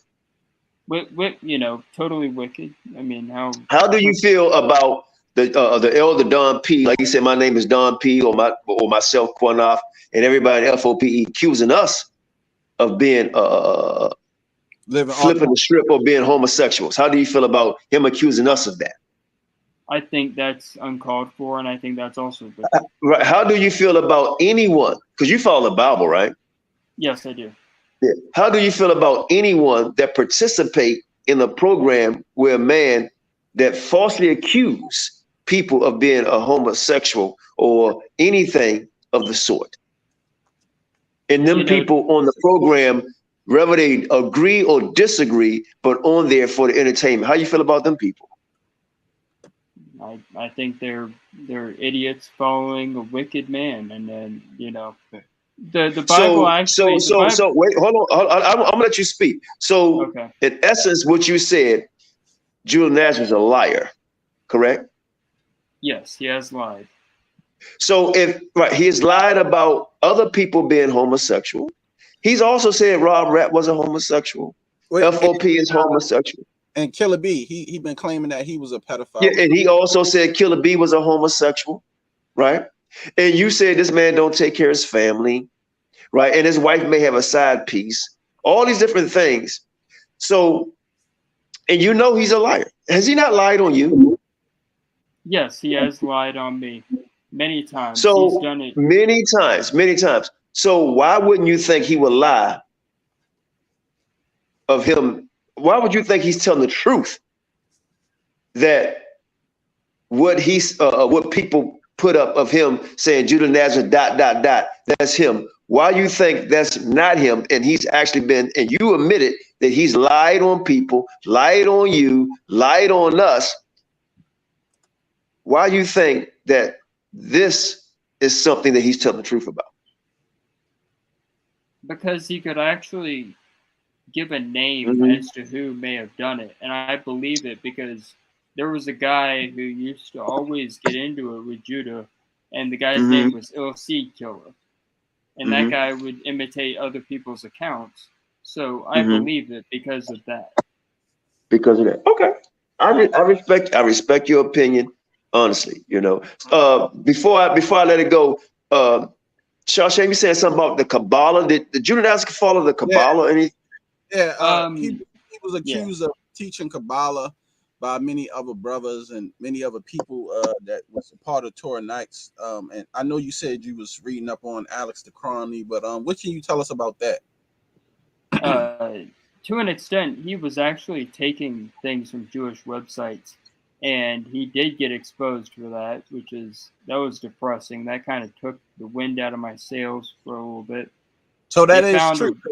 He accused us of being Jesuits and to all that kind of stuff, but he was really one doing it. I know. Yeah, it's insane, isn't it? Let me just put it this way. So was he lying or telling the truth? Was he lying or telling the truth? He was lying about not using Kabbalah because he did reference it. I mean, he went to sources that were from Masonic books. He went to all kinds of different books. I'm sure some of them had Kabbalah in it. My view on that is, unique, but if you want to hear it, I'll get into it. No, go ahead, get into it. No, wait, I want to say something. I want to say something real quick. Can I say something real quick?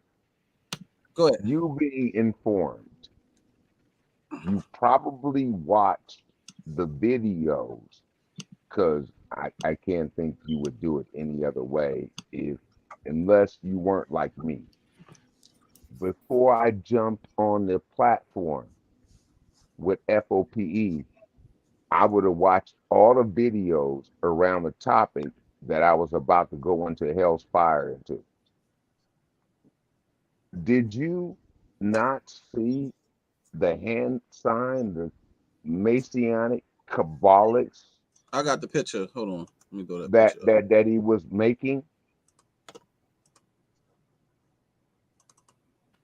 Oh yeah, there's a cleaning sign. There's a cleaning company called Handymaid, and we got another cleaning company that's called Bitch Made. That's the Bitch Made symbol. Do you understand the pyramids? Do you understand symbology? Excuse me, symbology. Oh yeah, that's it. That's the one. Yeah, it's all over the place. That's why we got symbology all over our dollar. Why? Because that was because the deal is wrapping up. So what is that? What is that sign that Judah Nash? What is that sign that Judah Nash is doing right there?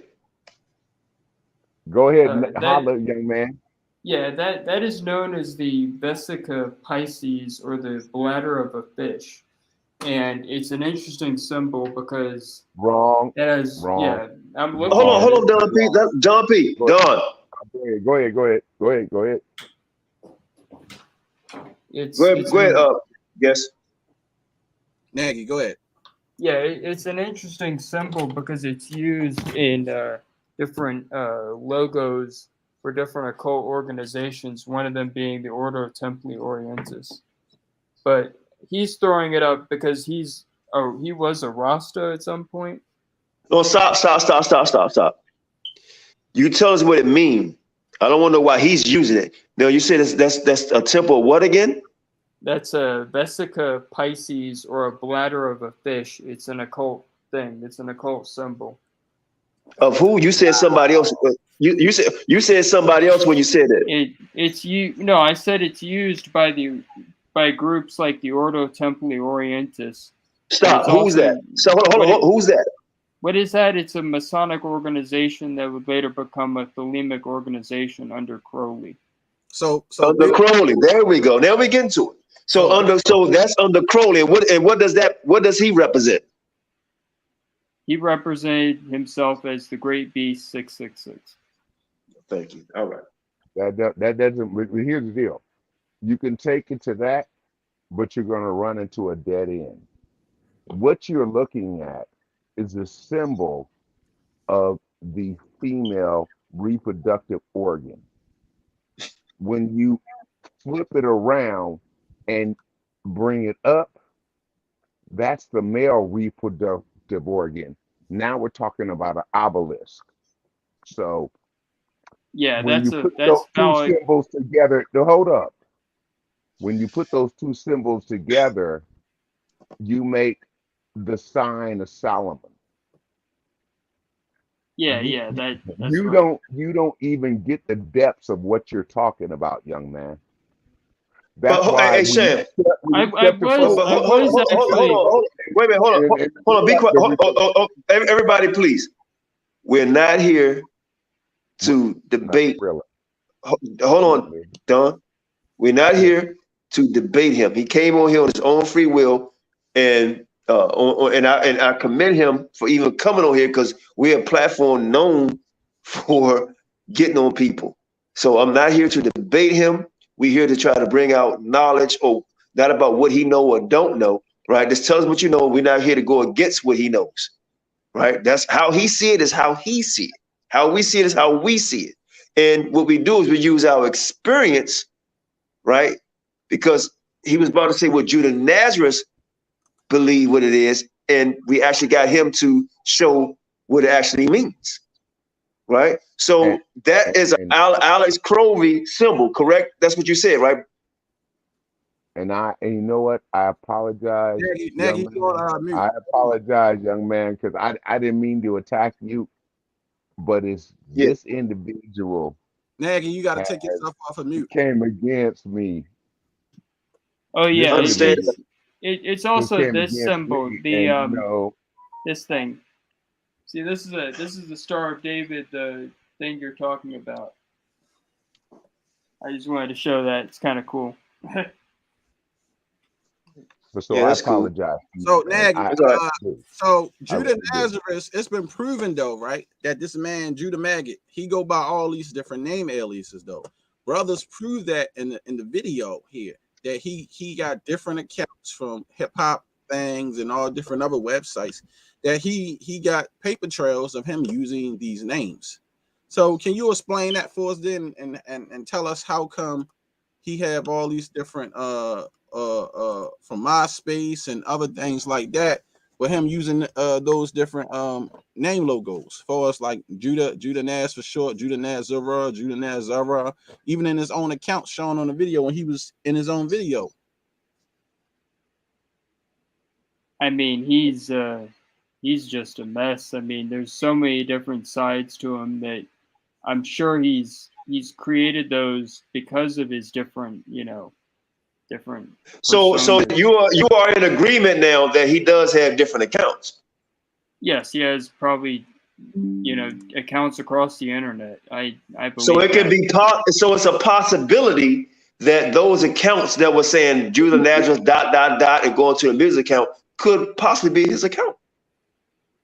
I mean, maybe, but I also believe it could have been that ill-seed killer guy, because it could have been him, it could have been Jesus, it could have been Satan, could have been anybody. But it's a possibility it could have been him also, correct?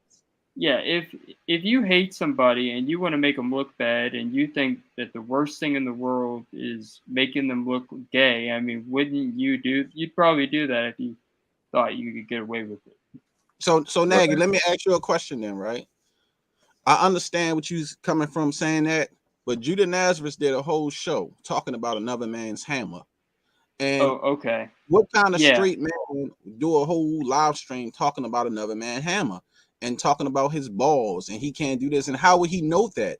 Straight men don't go on live and do a fucking video for an hour or something or longer talking about another man's private area. That don't make sense. So I mean, can you explain that for me with Raw Rack, his situation and his relationship with Raw Rack? Judah and Rob is pretty much two of the same kind of people. Both of them has been exposed for having alternative lifestyles by different people. And Raw Rack even sent that community over on our channels to attack us. It happened. He said he was going to do it, and it happened. They came over there, they started attacking our platforms. Yeah. Can I just say something about Rob Rack? He's weird. I mean, he's a weird dude. I've talked to him before. When I'm around, he'll talk one way, but when I'm gone, it's like he'll call me things that he wouldn't say to my face. It's funny because before he got arrested, he was all gangster. He was like, I'm gonna go out guns blazing. And then when the police show up, he makes this sound like Scooby-Doo. I'm like, man, did you just make that row noise? And you know what? I guarantee you, Rob Rack probably wanted you to come see him, correct? I mean, Rob Rack has never said, if he did, he never said it to me. He never said, hey, Neg, you want to come down to California? We'll hang out. I would have been like, no way. Whoa. You in Cali? Hold up. You in Cali? No, Rob Rack. Give me a minute, please. I just wanted to ask, because everybody asked a question. Now Tally didn't get to ask anything, or King Judah, and I want them to get some time in. It's been 2 hours. Let them get. I'm done. Y'all go. All right. Let's start with King Judah because you got the ironic name. Let's go. King Judah, you got a question for Nagy? Then we'll let Sister Naphtali go, and then JT. The link is in the room. Anybody want to ask any question, they can. King Judah, you there? Okay, Naphtali, Queen Naphtali, you there, sis? I think K Judah might have stepped away for a No, second. no. Oh, there you go. I'm just really listening to him, but I do want to ask you this: do you believe Judah Nash truly stand on what the Bible says?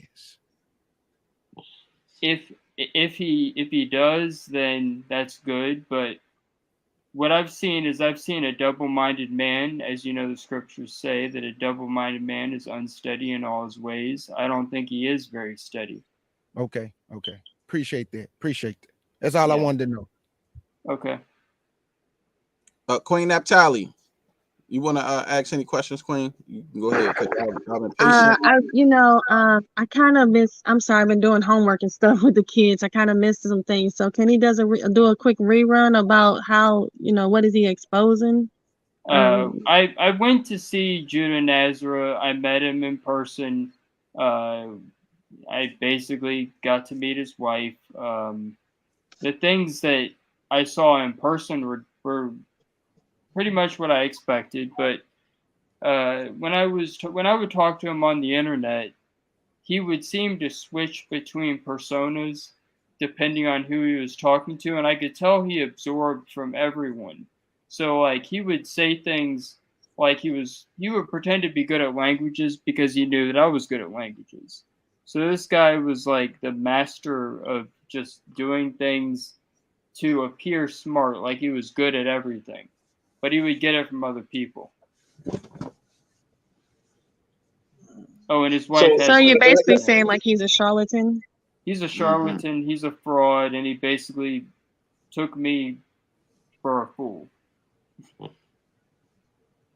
In what way? Okay, so he's pretty much a fraud and he's trying to fake it to make it, pretty much. And my friend Killer B, who was in multiple camps, said that Judah knows very little of the actual Hebrew Israelite doctrine. Do you think Judah Nazareth hate black people? I think he hates black people because he's not entirely black himself. He's got like something else in him. What is it? It could be, he says Puerto Rican, but I don't know. What is his mother? What is his mother? I think he says his mother's like definitely some kind of like, native. When he said this, it was so long ago that, Have you ever seen his mother on a picture? He did post a picture of her on How she look? How she look? How she look? She looks like a black woman, but how's father look? That's the funny part. I don't remember. He showed a picture of his father. I seen a picture of his father. His mother looks white. I seen his mother. But he said that his father used to beat him when he was a child real bad. Oh, that's a part of his trauma. That why he's so messed up in the head. I don't know if that's the truth, but he's also said that his father was in prison, and among other things, he says that his dad was like, I'm gonna teach you how to fight. And I'm like, oh God. Okay, Sham, I gotta take the gloves off. Sham, I gotta take the gloves off. Okay, here we go, bro. You went all the way to Japan, right? And you come on this platform to expose Judah Nazareth, correct? Pretty much. Or speak truth about him, correct? Bring the reality out. Right, bring the reality out about Judah Nazareth, right?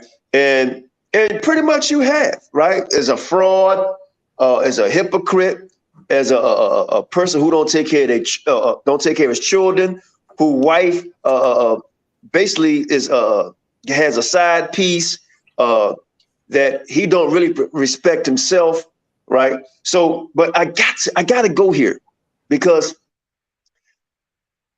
as a man, put your face back up here. Okay. As a man, and I'm not attacking you, right? But me as a man, unless I'm going to a funeral to see a best friend, I don't know, but I rarely even travel inside of my own country. How many states in America have you been to? I've been all the way up in Pennsylvania. I've been in West Virginia. How many states in America have you been to? At least 5. 5 states out of 50 states in the United States of America. Been to Canada? I have. I went to Canada once.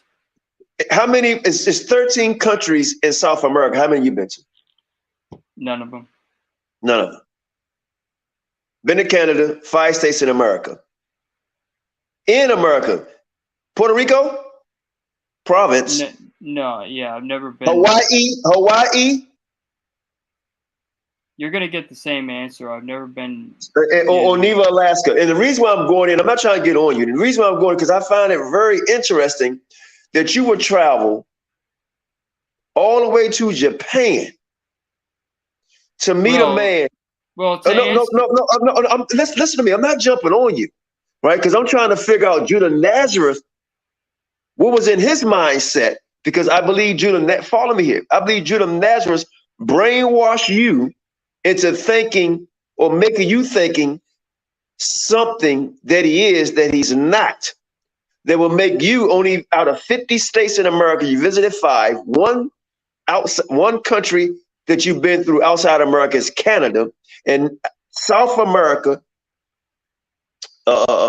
is right down the block. Mexico and all the rest of them, Brazil, you haven't been to one of them, right? Or not even Puerto Rico or none of the Caribbean islands, but you choose to travel all the way across, right? Is that the Pacific or the Atlantic Ocean? It was the Pacific Ocean. You travel all the way to the North China, to the China Seas, to Japan, to see somebody that you never met, and you telling us that you don't even know his name.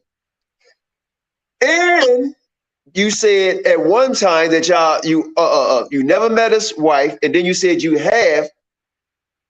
And I asked you, I said, did he ever come alone? And you said no. Then I questioned you again, and you said that y'all did meet alone. You had dinner, and a few times he came to the hotel, correct? Yes. So a few times he came alone to meet a man that he never met, that traveled to Japan all the way, and you stayed a week there. A week. Did he ever stay away from his house while you was there? Was he ever away from his house? Did he ever spend the night outside of his house while you were there? No, he didn't. No, not He did that I not. know. What's the latest he ever spent time with you alone? Speaking about the Bible, books, career opportunities, anything.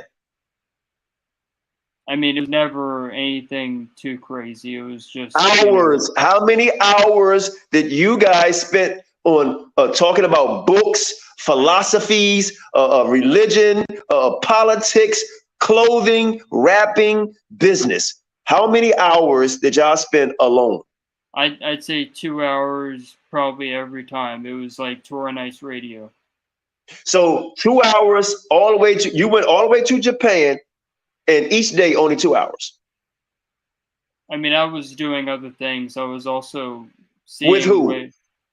I was walking around reading Japanese on stuff, and I was just, So you went to Japan to walk around and read Japanese lettering?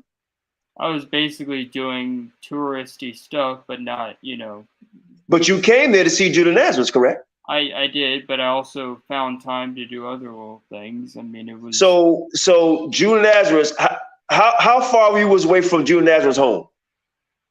I have no clue, but I know where it was. Have you ever been to the home? Have you ever been to the home when you was there? No, I never went to his house. You never went to the house. Now I kind of think you said you was there, but we don't have to go there. I went to his business, not to his house. Oh, to his business. And his business was what again? His business was an English conversation school. Was his wife there? Yes. Was his children there? One of the babies was with the wife. One of the babies with the wife. I'm not trying. And listen, I'm glad you came on here, but on this program, and I'm pretty sure you appreciate me kind of like coming at you a little bit, because people would look at you and say, "Oh, he came on, they treated him real nice." And I want you to be able to stand up and defend yourself because you know he's going to attack you. So I'm beating him to the punch when he try to attack you. You know what I mean? So I'm really on your side here. So when Judah, you know what I mean? Really, I really am. So when Judah Nazareth invited you to the business, how many times in a week did he invite you to the business with his wife there? It was like once or twice, and I really didn't have It's either once or twice. Which one is it? I'll just say 2 times because basically 2 times. And the second time, was she there? Yeah, she was there. So you met her twice then? Yeah, I met her twice, and you know, I mean, we ran out of things to talk about because it was like, you know. So the times, so wait a minute. So the time, you met her twice at the business. Outside of the business, how many times was you, Judah Nazareth, and his wife together outside of the business? Basically, that was it. That was the that was it. So the rest of the 6 days, it was just you and Judah. Pretty much, yes. Pretty much. So the rest of the 6 days, it was just you and Judah. Mm-hmm. The rest of the 6 days out of a week, it was just you and Judah.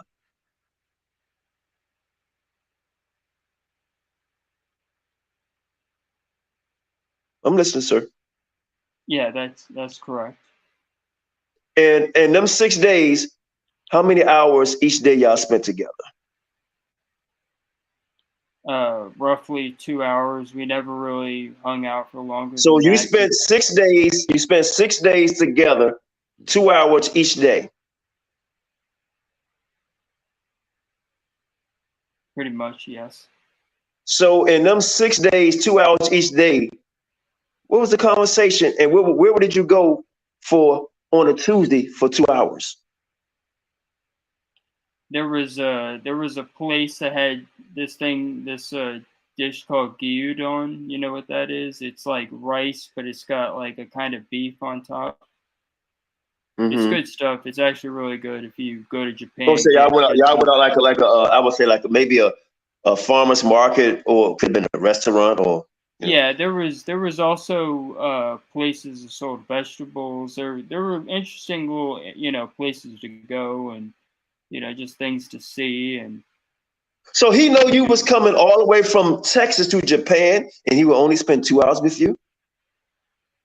I mean, I was under the impression that he was a busy guy, so I had no issue with that. It was But you knew he was busy, and you went to Japan and knew you was only gonna spend 2 hours a day with him?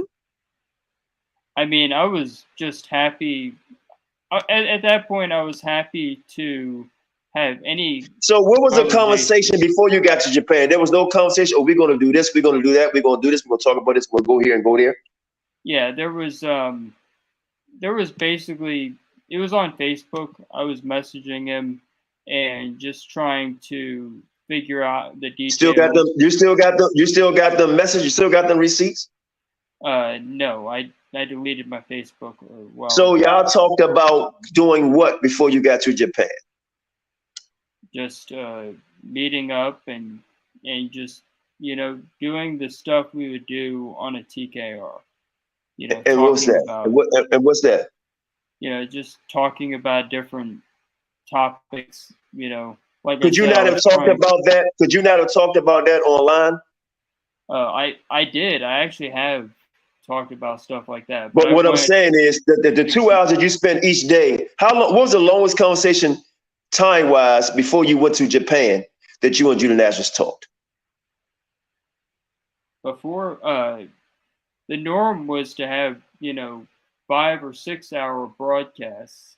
So that was not. What's the longest time that you and Judah Nazareth talked personally, offline? Because you didn't discuss, I'm sure, online about going to Japan, what you want to do, museums, dinner, lunch, whatever. You didn't really discuss that much online, right, in front of the whole world to see. So y'all had private conversations, correct? Yeah. So what's the longest private conversations y'all had? I wasn't really, that's something I can't 5 really minutes, tell you. 5. I mean, let's rough Well, draft. all right, maybe we talked about stuff for like an hour just to, hash out details. Like I said, I mean, it was. So you definitely, talk like an hour. For how long before you made that trip to Japan? How long did it take? A month y'all talked? 2 weeks you talked before you saved the money, $15 an hour before you made that flight reservations and hotel? Yeah, there's some things that, won't 100% make sense, but Well, I really don't know. I'm trying to find it here. So what you did is you talked for a month before you went to Japan privately? Yes. For a month. Rough draft. A month. For maybe an hour, let's say maybe 2.5 hours, y'all talk privately about what you're going to do. Just talk this socially, correct? Yes. Okay, maybe 2-3 hours socially. And you did that for like a month. Mm-hmm. So who came up with the idea of you coming to Japan? Who came up with it? It was me. I was the one that wanted to go there because I've always really liked Japan. Was he happy? Was he happy? Or did he say come or don't come after a month, 2-3 hours of conversation? Did he agree or disagree? Because you did say y'all was talking about it. Did he say, nah, that would be a good idea because we only could spend 2 hours together? No, he thought it was a good idea, and he had met other people who had come to Japan, to meet them. So this wasn't. Did he suggest what hotel you should stay in? No, I found a good one. You found a good one. Did he know anything about it? No, he just knew. I just told him where I was. Oh, okay. So now I'm going to end my question here, and I'm going to make a statement. I'm going to ask a couple more questions and make a statement. So you met, how y'all met. You talked for a month, 2 or 3 hours on the phone privately. Then you suggested that you should come to Japan to meet him to discuss about what he believes in to build on that, correct? That's what you said earlier, correct? Yes, that's correct. Right. And you didn't find out during that 2 to 3 hours for a month what you already know you could build on. I mean, I didn't find out anything. He did a good job of, appearing to be what he claimed to be on the internet. So that worked out. But I also liked going to Japan because it made me want to go again, Maybe want to go see. I'm not trying to make you look bad here. I'm just looking at how Judah Nazareth probably was playing you intellectually, right? Or don't be offended, sexually. Because this man has a vice about himself, how he played people. You say he's a good actor, right? And maybe he was acting on you. So now you went all the way to Japan, 15-hour trip. Any layovers? No, it was a continuous straight flight. Yeah. So you had to get there quickly, 15 hours straight. Yeah. So that wasn't a cheap flight. You made sure no layovers, you got there as fast as possible, right? Yeah. So when you landed, he picked you up?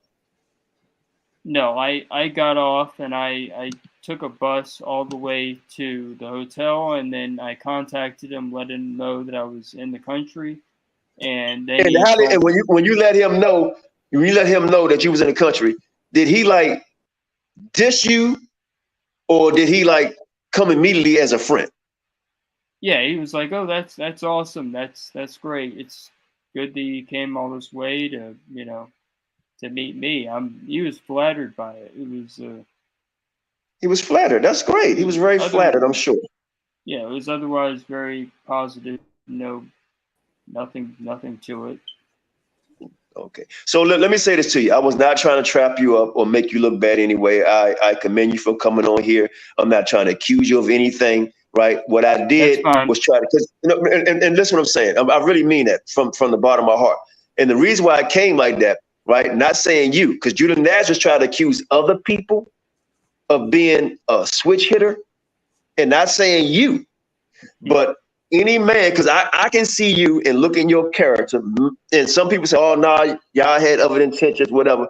But when I'm about to say, don't look at it as disrespect. I see you as a nerd, right? And you're probably a person who want to find out different things and all that. No disrespect towards you, right?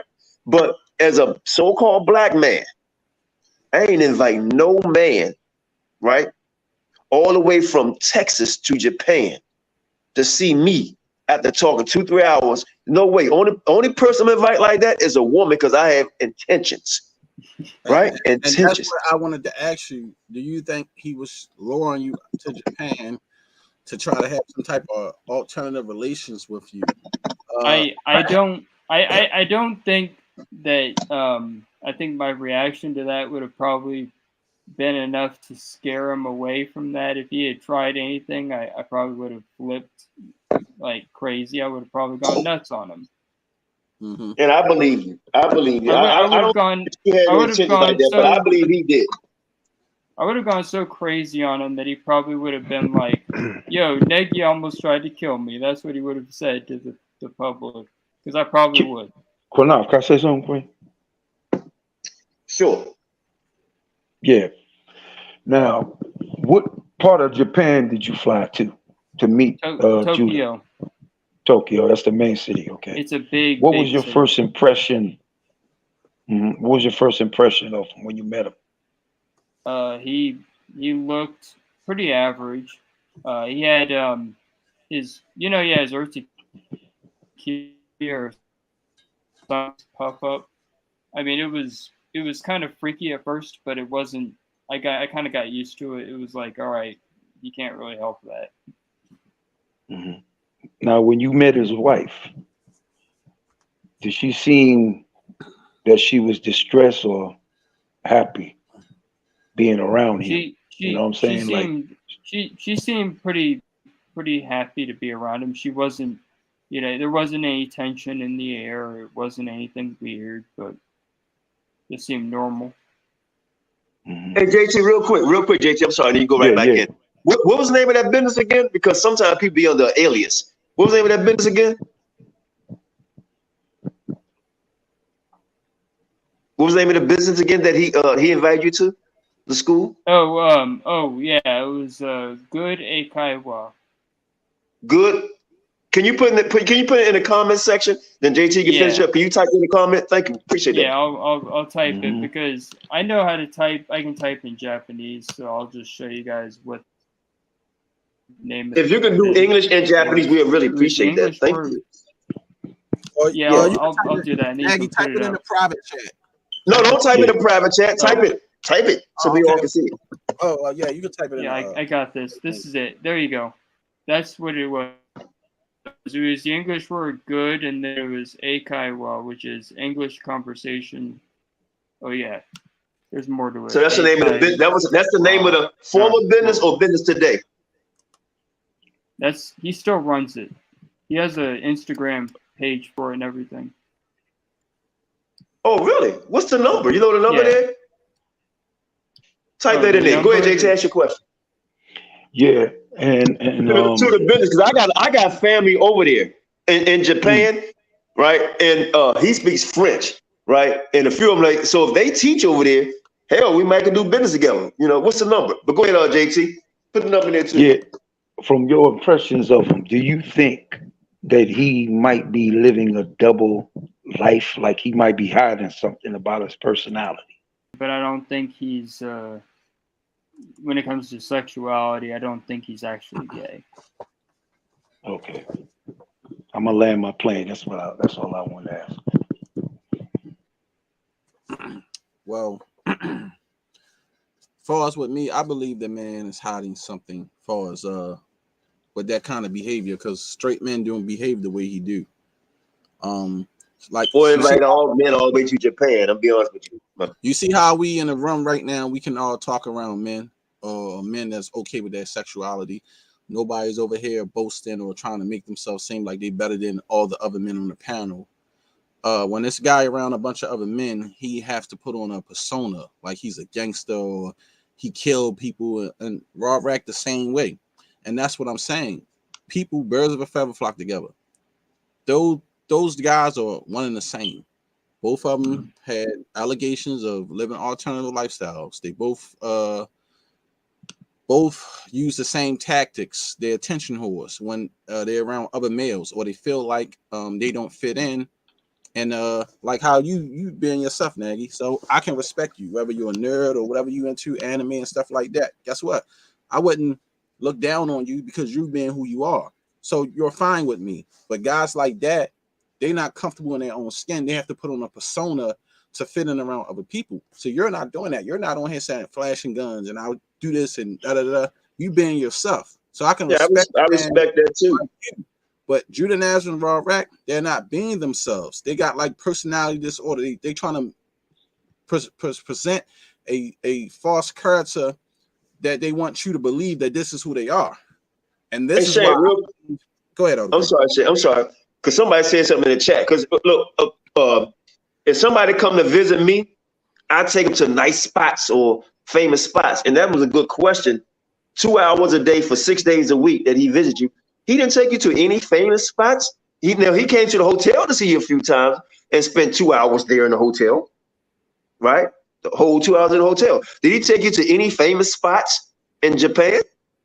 No, he didn't show me anything, but I guess. But he spent 2 hours. He spent 2 hours in a hotel reading books or just talking about anything. Yeah. I know that sounds super weird. No, well, it does and it doesn't. You know, because I don't think you had no agenda. Yeah, I'm completely. The funny thing is, I'm totally aware of how weird that sounds.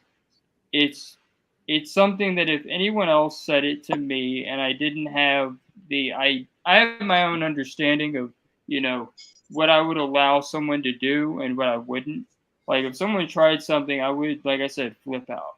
Like if someone tried touching me and I knew that there was some weird intent, I would flip out. And you know what? I believe you. But no offense to you, but I believe. I think he was trying to bust you. I'm gonna keep it 100. I think he was trying to go into your secret area. Because he go to your hotel, and he go to your hotel and spend. Hold on, he go to your hotel and spend 2 hours with you. Don't take you to any sites in Japan, right? 6 days a week, right? Don't take you nowhere. Spend 2 hours. Now, like I said, and don't feel offended because I know nerds and I know thugs. I know all that, and you know you're a cool dude. For you to come all the way to Japan and he don't even take you to the damn zoo. Or show you any sites in Japan, but he spent 2 hours in a hotel room with you, right? And just speaking, but he realized that you wasn't going that way. If he thought you was going that way, Slim, if he thought he was going that way, he'd have been all on your noggin. Well, let me just say something real quick. If he had tried anything, then you would have seen him on live with 2 black eyes, and he probably would have been talking about the white boy tried to lynch him. That's what he would. I would have been. I would have been like. I believe you, man. I believe you, because I'm telling you, this man had intentions. He was going to go on the knob. That's why he didn't take you nowhere. He kept wifey away 2 hours a day, talking to you for a whole damn month, right? That's what he was trying to do. See, Judah Nazareth, your ass has been exposed. See, you want to talk about who got intentions, but this young man knew better. I know you had to be like, man, what the hell is going on? He ain't taking me to show me the Hiroshima and Nagasaki where the bombs got dropped, right? But he wanted to drop the bomb on you, Slim, and I'm glad you realized that shit.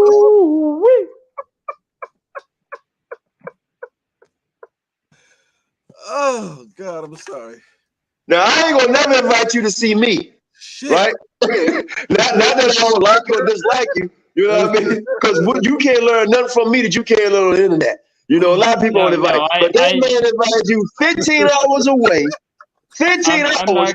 There's no way in the hell. Hold on, my man. There's no way in the hell that he should allow you to go 15 hours away from Texas, all the way to Japan, and sit 2-3 hours with you in a hotel. And you know it's more than 2 hours. You just being polite, and I get it. I get it. And you know you're being polite because you said to yourself, "What the hell is really going on here?" This man that brought your ass all the way to Japan, right? And guess what? It's no shame in the game. The freaky show. There's no shame in the game. That's why you rubbing your temples like, damn, they spot on. You know what I mean? Because you know damn well we telling the truth. That man, see, that's why he's shaking your head. He not, there's nothing wrong with that. He had other intentions. You know, but you know what? You didn't come in and slander him. We not slandering him either. But there's no man on the planet will invite another man from Texas to Japan and don't take him and his wife and the children out with you to dinner, but he's going to spend 2 to 3 hours, 6 days out of the week. Who took you to the airport when it's time for you to leave? I took some kind of bus thing. Yeah, but that's what it is, my man. And you know, I'm glad that you held out because he was going to flip your shit. I'm glad you held out. But, I mean, did he pay with your plane ticket? Did he pay for your plane ticket? No. Oh, okay. But let me tell you, and I'm I'm just making fun, bro. This is classic Qanath, man. But go ahead, man. I'm glad you came on. I know, but let me tell you something. It just repeating this for the people to understand. If you had tried something, you would have seen him with 2 black eyes and possibly my hand marks around his neck. And you know what? I'm sure you would have. But you know what? He thought you was weak like that. Because ain't no black man on the planet Earth gonna invite some. Hey, listen. I'm trying to tell you, bro. I'm trying to tell you. So, hey, listen. Something very suspect about him. You didn't need no help with anything. I was trying to be beating around the bush, but I'm trying to tell you, he was trying to pull your cranium, bro. He was trying to pull your wig back. That's what he's gonna do. RuPaul. Drag race. Let's keep it 100. And you know what? I will say this: nobody on 12 nights shall ever talk about you again. I'm gonna tell you why. Because you more man than him. He came as an innocent man trying to visit Japan, and this so-called Negro had other intentions. He didn't take. Can you name the restaurant he took you at? Cheap ass nigga. He didn't give you an expensive date. He thought you was at home. He didn't try to give you Benny Hunter. That's some bullshit. Man, come on, man. One thing that's funny, he said Benihana. I worked there for 1 day. I got a funny story. Okay. I worked at Benihana for 1 day, and I can tell you it was the grossest thing I've ever done in my life. The dishes would come in. I was the dishwasher, so they would bring in every dish covered in sauces. You would spray it, and then the sauce would get in the air. You'd be like gagging. You'd be like, I never want to smell that ever again. Please, I don't want to smell this stuff. And then they would bring another load, and I would be like, oh God, I'm going to be doing this for the next 4 hours.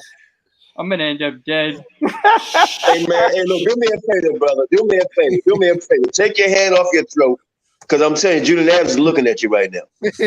You're talking about gagging. You're talking about gagging and putting your hand on your throat.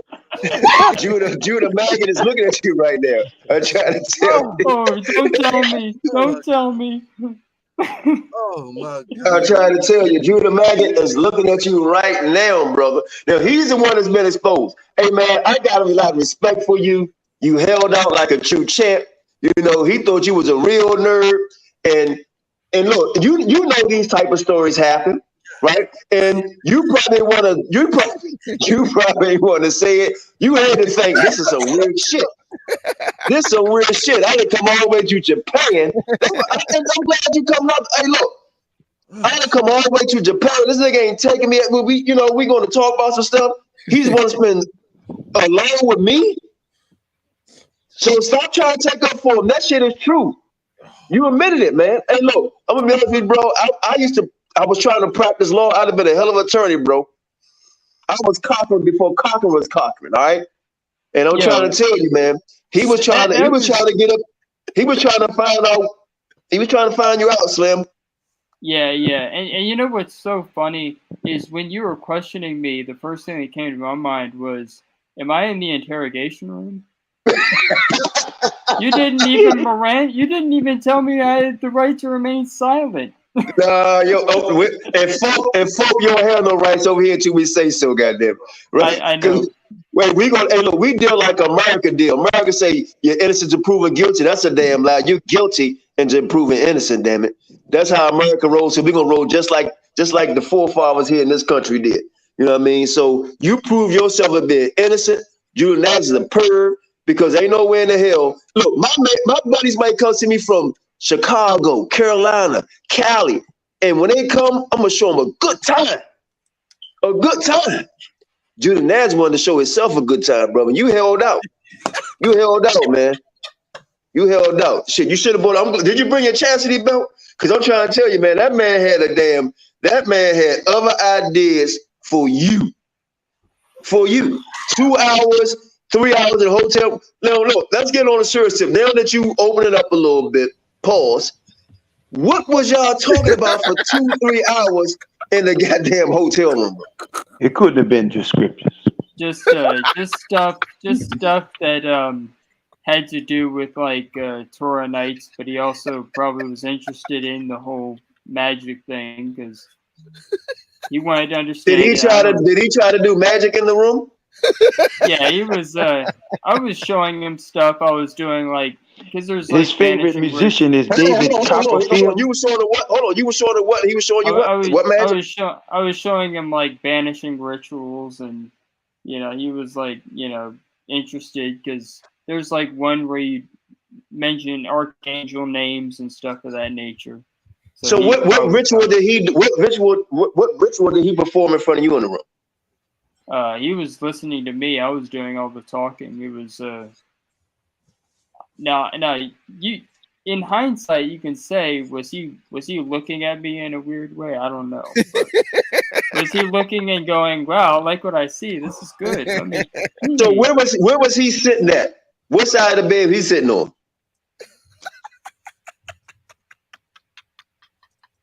Trying to get my face in the camera because I gotta really make this. No, real talk. What side of the bed was he sitting on? Real talk, man. God see you. It was like a table and chair, two table and 2 chairs, no bed. Come on. I'm sorry.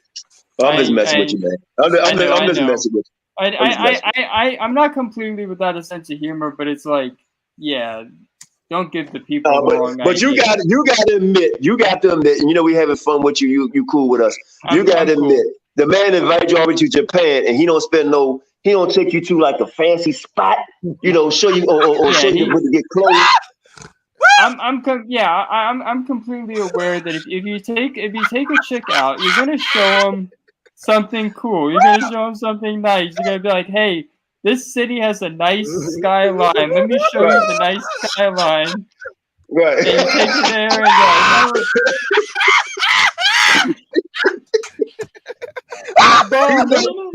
and he thought you was a cheap. He thought you was a cheap date. He thought you was a cheap date. That's what he did. Hand down the. Did he even offer to help pay for anything? No. That nigga cheap. Very cheap. I paid all of it. So you paid for everything. God damn. Hey man, look, we just had a little fun with you. But hey, look, thanks for coming on, bro. Hey, look, you got a great sense of humor. Hey, listen, real talk. You got a great sense of humor. I respect you for being who you are. Okay? For being who you are and to answer our questions, even if you didn't want to answer them. When we being a little funny, you not dumb. You know what I was alluding to. And some of what I was alluding to was correct. Some of that shit ain't right. You know what I mean? Come on. If you come all the way from, I stay in D.C. You come here, I'm going to show you to the finest places. You're going to meet my wife, my family, my friends, and you have a good time. One thing you will know, I ain't come to your hotel and sit 2-3 hours and let you show me some magical tricks and shit. I don't know what type of magic y'all was doing up in there, but no. So thanks for having a great sense of humor. Thanks for exposing him, right? Thanks for exposing him. And look, no shot. What I'm about to say, this is not a shot at you, right? But Israelites, they will call a white man an Edomite and a Moabite and all that. He's a goddamn hypocrite because he talking about hate the white man, but he invited one all the way from Texas to Japan to go to his hotel room and spend 2-3 hours with him to talk about magic. And before I go, he had this funny little catchphrase he had me say because he thought it was so hilarious. I'll just leave it with this, just so you guys can have a good laugh before I go. He would have me say, "Stop loving the white man." What? So I'd be sitting there, and he'd be like, "Hey, Nagy, what's that little catchphrase of yours?" And I'd be like, "Yeah, stop loving the white man." And he'd be like, it got embarrassing. I was like, man, this is stupid, but whatever. It was funny. It's funny now, but I'm glad you guys had me on. Thank you. I appreciate y'all. Thanks for, not cussing me out. Brother. You welcome. Okay. Hey man, hey, thanks for coming on. Hey, thanks for coming on, man. F.O.P.E for Our People Edification, man. We had to get a little laugh in there, and I'm glad you got a great sense of humor. And you welcome come back anytime, man. Hey, look, and he do not. That's not Earth. That nigga like Beetlejuice. Hey, hold on. Shar Sham, that goddamn other dude thought he got away. Oh, we gonna get him. Let's get him. Hey, you might want to be on for this one. Let's get him. Let's show him. You had no business running your mouth about F.O.P.E. What's that guy name again? Mortal Kombat. You had no business running your damn mouth about F.O.P.E. Go ahead, Sham. Expose this nigga. Hold on. Give me a minute. Go ahead. Keep talking. Just give me a minute. Yeah, go ahead, JT. Talk to the people. King Judah, talk to the people. Oh man, that boy Judah Nash. Oh man, that boy Judah Nash. The boy say Judah you Mac. don't stand. The boy say you don't stand on nothing. You say you believe. You're double-minded. Oh, Judah, I knew you were phony. You can look into your eyes, boy, and tell you don't stand on nothing you say you stand on. The eyes is a window to the soul, Judah boy. And you've been exposed, boy, as a phony. I knew you were phony, though, just by the way you talk. You're screaming all over the place. You spit. Talking about you going to slap people and shoot people. Boy, you ain't going to do none of that, boy. Look at you. You ain't built like that, boy. Stop. But we know one thing for sure today. You was in that hotel room, boy, trying to do some strange things. Damn right. Damn Skippy. He's trying to do some things for some change up in that buff. So all you that held out, I hope you held out. It's been 2 hours. Sometimes it takes a long time to get to the finish line. God damn it, we got there. Right? Qanath, Don P, Shar Sham, King Judah. Right? None of the people in F.O.P.E, no brothers in F.O.P.E. Right? Ain't been in no hotel, and no disrespect to the guy that just came on. With a white man alone. That's right. How about that? We wasn't up in there with a so-called Caucasian alone. And the thing about it, the dude didn't have no intent to do anything other than be a man on information and a nerd. But you took time, Judah Maggot, to leave your wife and your children, hitchhike, or get on a jet bike and ride all the way to the hotel. Go upstairs and sit down and talk about magic in the room with a Caucasian. Damn. How about that? Let's look at it. Right? But you say we lovers of the white man. But you went up there with a dude that's, a good guy to me. Right? Innocent. And he said himself, he's like, what the hell is going on here? He had to say it to himself. What's going on? I come to Japan, this man in my hotel room, sitting here, and we talk about magic. He came to my room. Judah Maggot came to his room. Talked to that man for 2 to 3 hours a day for a month and planned a trip for some ass, but the wrong ass. Right? Think about it. What black man anywhere in the world going to invite a person a 15-hour trip unless they want some ass? And Judah Maggot, unfortunately for you, didn't get none. You know? But the truth gonna come out. Now let's finish on with this other guy. Talk to me, Sham. Who's them people we looking at in that hut? That's the racist boy over there, Mortal Kombat, who always got something to say about everybody, every black person. Claiming he an Israelite. He look like a heathen to me. This is his family. What tribe they from? The 13th tribe. He said his father black or something like that. His people black. This guy No, they from the 13th tribe. No, he from the tribe of unknown. Now he got on an African garment. He got on a dashiki. Right? He has a dashiki, right? With a damn chicken tail headband on, right? Up in smoke. Tell him my age. Go look it up. Right? Posing, right? In a pig slaughterhouse with the lock on it. All right? But who's the guy in the red? I guess that's Ephraim or Issachar. Who's that guy that's kneeling down beside him with the blue and white shirt? Right? So I guess that's Esau, who came out red and hairy all over. Right? But we Canaanites, huh? We Canaanites, mortal come bitch. We Canaanites. We Canaanites, mortal come bitch. You said mortal con bitch or con? Yeah, because he calling the people. Mortal con bitch. But how do you think I got this photo? Grandma sent it to me. That's right behind you. She said, my son, Qanath, said he's an Israelite. I said, who's your son? And it was you. Grandmother, beautiful person in heart. Really is.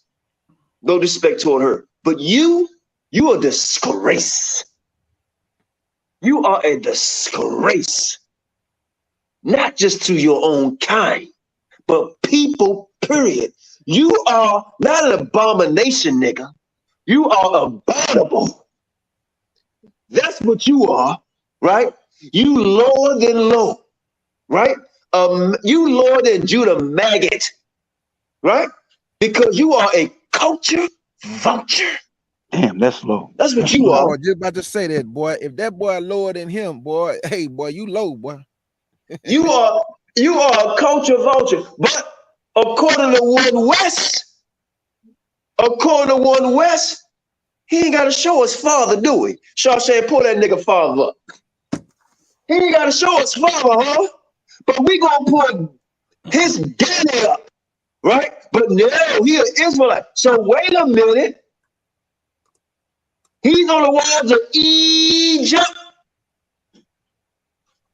That man on the walls of Egypt. Man, that boy no, sir. That boy got a face like a lion. Nah, he looked like he was telling them. He got a face like a lion. He gagged. With no mane. Nah, he looked like somebody selling oranges on the side of the road. Oh, man. But you want to talk about our sister Naphtali. You want to call a black man, woman, and child a Canaanite. Don't get mad. Get glad. And wash your dirty gray ass. How about that? Where's the naps at?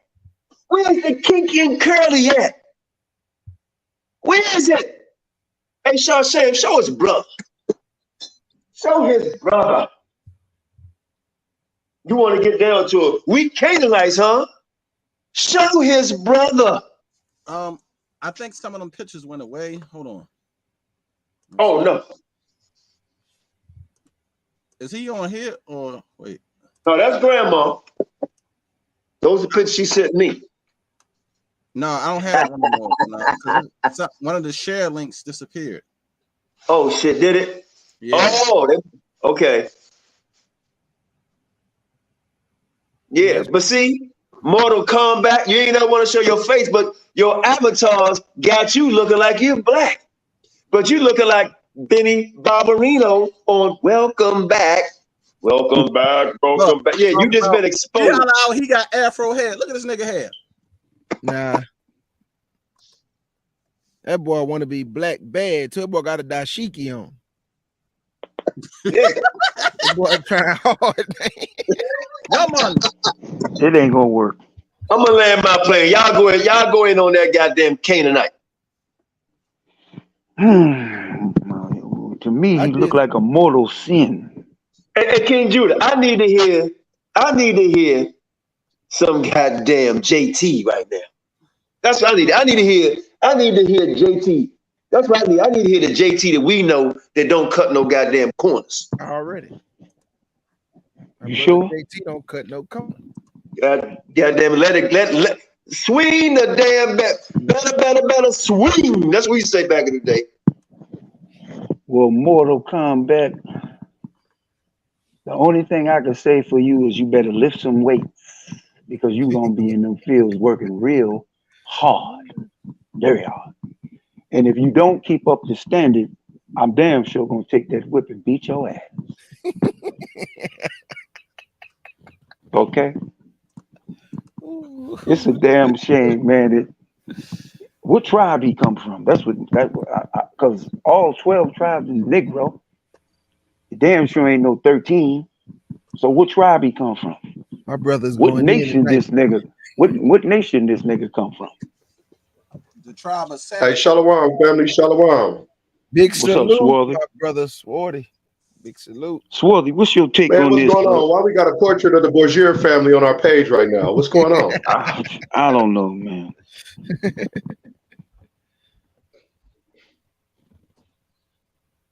You know what's crazy, man? You can't find them on none of the lynchings. You can't find these people on none of the auction blocks. You can't find these people on none of the slave ships. You can't find these people on none of the documentation that's in the Library of Congress with all the Hebrew Israelite names. Man, these Mexican people weren't on those slave ships with us. So ain't no damn Jose Sanchez's and shit coming on them ships, man. So let's get this right. 3 tribes stayed black, and the rest Only of 3. all our brothers and sisters turned white. All the other 10, they white, family. Or the other 9, they all completely Caucasian looking. So the Most High is not powerful enough to preserve all 12 tribes. Only 3 of them was preserved with the melanin. But the rest of the tribes turned like Jennifer Lopez, Ricky Martin, and George Lopez. Come on, family. We gotta be real. Look, I don't see nobody that could blend in Ethiopia either. Like we could all blend in Ethiopia, Somalia, all over Africa. I don't see nobody in this picture. No country in Africa can blend in. The rest of the Ethiopians. Maybe Egypt right now because the real Egyptians ain't there, but Morocco maybe. They wouldn't have been able to blend in ancient Kemet. That's for damn sure. Hell no. That's why I say, man, if we gonna be real with this, we gotta be all the way real with it. And Israel, you ain't real with it. You know why? Because you accept people that you know in your heart of hearts, man. You know that 12 tribe chart ain't right. Can I say something now? Oh, go when ahead. I was in the school, man, I seen something wrong with it, but I didn't say nothing because if you say something, they throw you out. I got you.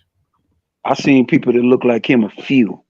And I'm saying to myself, well, the majority of people in here, Negro, he stick out like a sore thumb. So how the hell you gonna tell me that this is one of our people? You know what I'm saying? It's sickening, man. You know? Hey, yo, tell my man's in the picture, let me get a couple of them tamales and let me get some of that corn with that Parmesan cheese on it. Burritos. Hey, give me a side order of 5 burritos and a Coke. Thank you very much. I want to touch on something too, if it's okay, Shar Sham, that hey, do your thing. That cockroach said on the Sonetta platform. He lied, family, and I'm gonna tell you what he lied about. If you notice, he didn't pull one scripture out when he was over there doing that interview. When Sonetta asked him, well, what about us being made in God's image? Don't you know this dude say the image represents your reputation? What is it in the Bible? If he made Adam from the dirt and gave him color and made him in his image, what you think the Most High and his son look like in the angels? You can go to the book of Ezekiel and tell you the angels are burnished brass. Burnished brass. They sparkle, burnished brass. They have color. The Most High have a color. Yahshua have a color. So you mean to tell me Yahshua has a color the Father and the angels, but the 9 tribes turned white? And by the way, that was his grandfather. I'm sorry, King Judah. Go ahead. No, you good, but I just want to know, why would the Most High do such a thing? He ain't powerful enough to preserve his people all these generations. But Kwashi gonna talk about the Most High would not allow the seed to be preserved all that time. Boy, you sad, boy. The Most High did preserve the seed all that time, because all 12 tribes are Negro. Damn right. And family, please download this video and save it and clip it where the dude came on and said they was in a hotel room for 2-3 hours, and he had to go ahead and admit and say this shit is strange. Clip that shit, because they might try to flag it and take it down. Save it and clip it, right? 2 to 3 hours, 15-hour plane ride, right? And guess what? The left hand never tell the right hand everything. Never tell the right hand everything, and the right hand never tell the left hand everything. I'm just doing my Johnny Cochran. You understand? That's what I was doing. So we got some of it. I don't know if we got all of it. Maybe somebody got all of it in Japan. I don't know. Right? But he want to accuse 3 of us over here, but ain't none of us been in a hotel room for 6 days, 3 to 4 hours a day from a man that fly with a man that took a 15-hour flight to go see even one of us. But watch this. Every one of you that's acquiescent, that's only agreeing, disagreeing, or not saying anything, we coming for you. Because see, this other dude just found out. And we got the other pictures of you. We just can't find them right now. And some more information. See, I'm not gonna release, I'm about to do it. I'm not gonna release the private message that me and Grandma talked about. I'm not gonna do that. You know, I gotta keep some people feelings how they feel about the Qanath. You know, I keep that Grandma private. choosing Elder Qanath. Tell her we don't do yes, either. sir. I will keep that private. I can't help it. You know, I didn't say anything. Guarantee you that. But I can't help what people say to me. Right? But see, Satan lets you do it and you got exposed. So now, JJ 7000 was right, calling us Canaanites, Judah maggot, right? Or Judah blowfish. Who knows who's going to that hotel? Maybe he got the right name, blowfish. Who knows? You know, he keep on talking about his face swelling up, his throat swelling up. Right? He always talk about Esau wicked, right? But what black man invite a so-called Caucasian 15-hour plane trip to visit him and then go to his hotel? Strange things. Hey, Swarthy, have you ever invited a man 15 hours coming from Japan to where you live at, and then you go to the hotel and spend hours with him for 6 days? Young man, held emphatically no. Hell no. But we switch hitters. Hey, Come Elder on, man. Qanath, I didn't know that Judah Nazareth said all that stuff he said that you was talking about earlier on the channel. Never going back on that dude's platform. That dude is Yajirobe from Dragon Ball Z off PCP, straight up. Well, Never watch going this. Hey, back on that King dude's Judah. platform. King Judah, read that scripture again. This should make everybody not go on this channel because y'all acquiescence, right? We got the definition of acquiescence and we got the scripture on acquiescence. So if y'all can do that one more time for me. I got because all of you that go on there, you're guilty. Yep, y'all have pleasure. So here you go. This is Yeah, Romans. he must be going through it, man. He 1. don't got, I mean, his wife is not an Israelite woman. His lineage is kind of shaky. I mean, I mean, that must be tough sledding. And then the kids don't look No, like they him. ain't tell. They That's don't what speak that's no what he English. wanted. That guy. Hey, listen, that dude said that he was over there because he wanted to get rid of the Negro card. He wanted to be them people. But let's deal with this acquiescence. Romans what?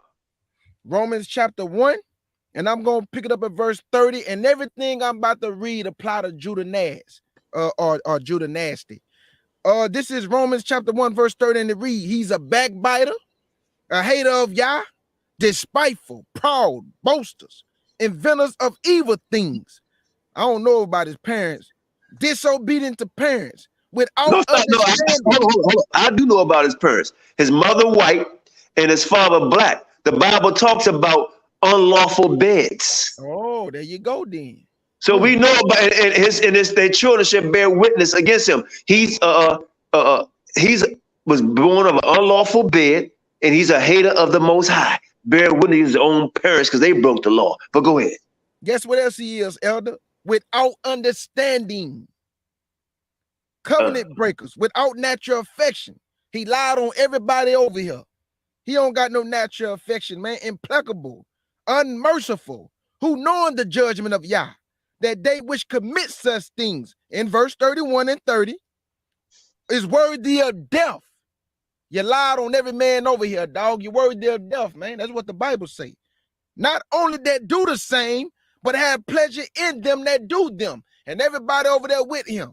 Y'all having pleasure with him lying on men, playing with men's sexuality. So y'all also should get the same judgment he get. Because silence is a form of agreement. So y'all agreeing with everything he doing. Nobody correct that dude yet. Telling him you out of line, dog. You shouldn't be saying that about the men. But nobody Reacquiescence. Read that. Because I'm on there, but I'm not agreeing or disagreeing just because I'm on the chat or just because I'm on the panel. Oh, no. But what acquiescence say, bro? Let me get it again. I got you. Hold up. Yes, sir. Yeah, because I'm just over there for entertainment. It's just funny. Okay. We see what the Lord said. Right? And we're going to see what you are if you never heard that word before. Come on, man. Stop playing with us. Stop playing. Judah maggot. And I wrote your real name down, but I'm glad he put the damn business name in the comment section. Remember that, family. Because I got family. We're going to find out who you are all the way. Right? You want to talk about us? We're going to find out who you are. We got to save them children. We got to save them children. Side piece. You got it out? We got to save them children. When you talk about the Israelites being black people, boils his skin too. He was defending that Mexican calling himself the house of so-called David. I couldn't even call him the house of David. It's just so asinine to even try to associate them people with the chosen people of God. But he was saving them because I was getting on little Poquito. I was telling him straight up, you're gonna get a W-9 in the kingdom, and we're gonna put you to work ASAP. Bakwash. I got it right now. Let's get it. This out for you, Bakwash, my dear brother. You know the kingdom fighters. I'm gonna call him butternut squash. Butternut squash. This is essence. Agreement or consent by silence or without objection. Compliance. Silence. Compliance. You are complying with his stupidity. So you're in agreement with it. You consent to it. You are silent without objection. Hey, bro, you chill, man. Hey, don't be lying on the men over there, dog. You out of pocket. And you are in compliance with him. That's y'all. Everybody over there with him. Nobody corrected him not one time.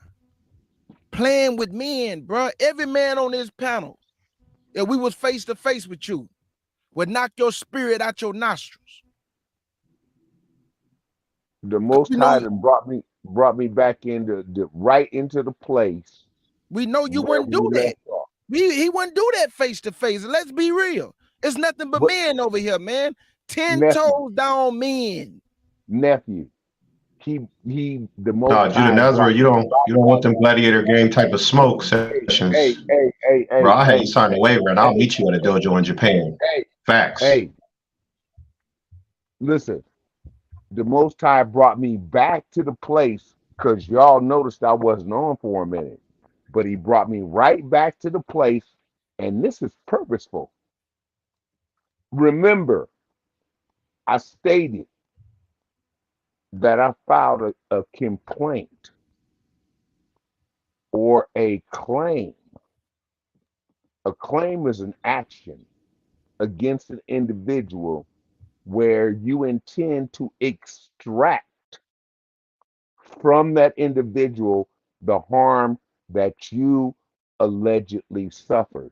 So I want to get back to that word. The word that I mentioned was complicity. Okay? Now, let's go from the Webster's New World. Complicity, partnership in wrongdoing. Now, let's go from the American heritage. Hey, Uncle John, let me say this real quick. Yeah. And to the boy Mortal Kombat, you know, the scriptures say the weapons of our warfare are not carnal. But I'm gonna be honest with y'all, Israel. I'm kind of losing patience with these other groups of people talking tough about black people, targeting the so-called black woman, and because you look about as weak as they come. When you answered the question that I asked you the way you did, bro, you a disgrace to Israel. I just can't say it no other way. And Mortal Kombat, real talk, man. Bro, I'll kick your head completely off your shoulders. I'll meet you at any gym where you at. You can sign the waiver, and I will legally have fun and smile while I'm whooping your ass. Straight up. Like you would be afraid to step out with me. You would think you was out there with Septimius Severus or something. Real talk. You're getting tired of Mexicans talking about what they're gonna do to black people. I'll pay to see that. I'm not gonna say it on here. I'm not gonna say it on here, man. I'm gonna say something quick, man. See, they talk all this. I wanted to know if that was the bar, the nephew the bar, because that's you know what? See, y'all got it twisted. Me and Qanath, we the old man that said we could take these mountains. But these young niggas like Shar Sham and DeBar, K Judah, the rest of these youngsters, I mean, y'all don't have any idea about what you're dealing with. But see, these brothers are multiplied across the nation. Don't get it twisted. Don't think it's these only 3 young men. And the most high when and I'm not the only Negro only Israelite that can really technically fight either. While y'all Mexicans is talking tough, you little cowards. You're always running up on niggas with guns and knives. You won't talk that shit to John Jones and sign the waiver. I bet you won't call him a nigga in his face. And you damn sure wouldn't call me one. And if I had the legal opportunity to break your jaw, I'd smooth break that motherfucker and be laughing too. Excuse my French, Elder Qanath. But the thing about it is, hold on, you ain't got it. Hold on, ain't no excuse nothing. I'm gonna tell y'all something, man. I'm gonna tell y'all something. This where, hold on. Let me say, hold on, Elder. This is where I'm at, bro. And I'm not for no war. I'm all about peace. Because the Bible says, if possible, live in peace with all men, right? But this shit punking us when we got our so-called own, telling them the people that's against us, calling us Canaanites, fighting us all over the goddamn country to tell them to fight back. Well, we gonna do what the Most High tell us to do. They harden our faith, we gonna harden them back, right? We turn our You wouldn't make it in the county jail on the West Coast, man, telling Mexicans to rise up against blacks, bro. You wouldn't make it on the coastline I'm from. We turn I mean, whether you would appreciate it or not, you wouldn't make it on the West Coast talking like that. With our brothers. I'm gonna turn my cheek with my brother. But when it comes to somebody else, right? You're gonna see Muhammad Ali, Mike Tyson, Evander Holyfield, Jack Johnson, right? You're gonna see Floyd Mayweather, Sugar Ray Robinson. You're gonna Sugar Ray Robinson, Joe Louis, Jack Johnson. That's who you gonna see. And you know the main one you're gonna see? Yeah, you know the main one you're gonna see? You're gonna see the spirit of Christ in us, bro. That's what you're gonna see. Because we believe in him, he's in us. I'm gonna That's say what you're this. gonna see. You're gonna see men. So yeah, if y'all want to do that, then god damn it, we gonna do it. So don't bite your tongue. Ain't no punks, suckers in folk. Ain't no punk sucking a black nation across the world. No, because the Most High told us to fight. And us as black men all over the world, we supposed to fight. If they step to us, break their goddamn jaw. If you can live in peace, live with peace and keep it moving, raise your family, do things economically to raise up our people. But if they come to you and be disrespectful, knock their ass into Timbuktu. And I'm gonna laugh while I do it too. And I'm gonna karate stomp them when they hit the ground too. Yo, let me say something quick. They gotta come in peace. They don't. No. They gotta come in peace. See, the whole game is flipped. Yasharel is the one in charge. I don't know if y'all paying attention. Internationally, our people are kicking the French in the ass and telling them, guess what?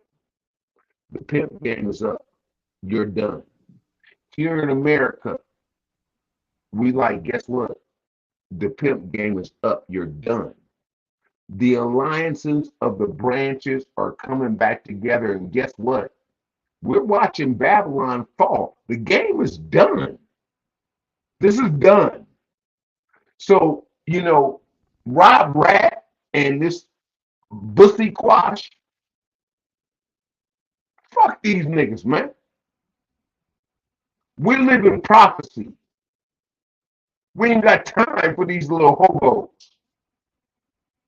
We can sit around and we can talk about their asses. But don't say that word. They're trying to take the channel down. What, the asses? What word did I say for them? H-O. Whatever word. H-O, whatever. Yeah. Okay. Yeah, the anti-alphabet people terms. Let's stay away from that. That's distraction.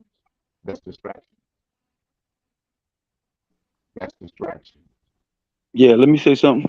Go ahead, let JT get it. He been real quiet, Elder. Let me land real quick. Yeah, I want the elders and the nephews have got the plan going, and that's what needs to have the focus. Not this stuff. Okay? We're watching the value of the dollar crash.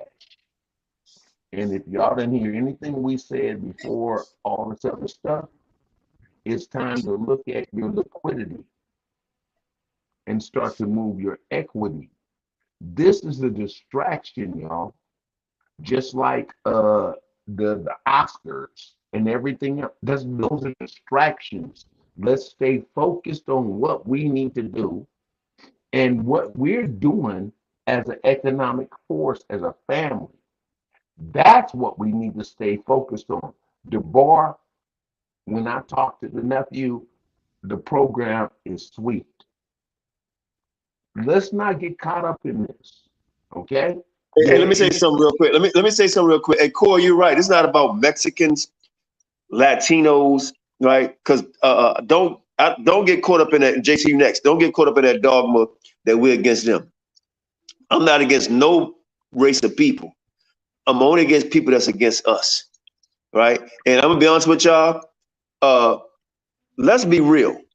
Now, I'm about to say something a lot of people ain't gonna like.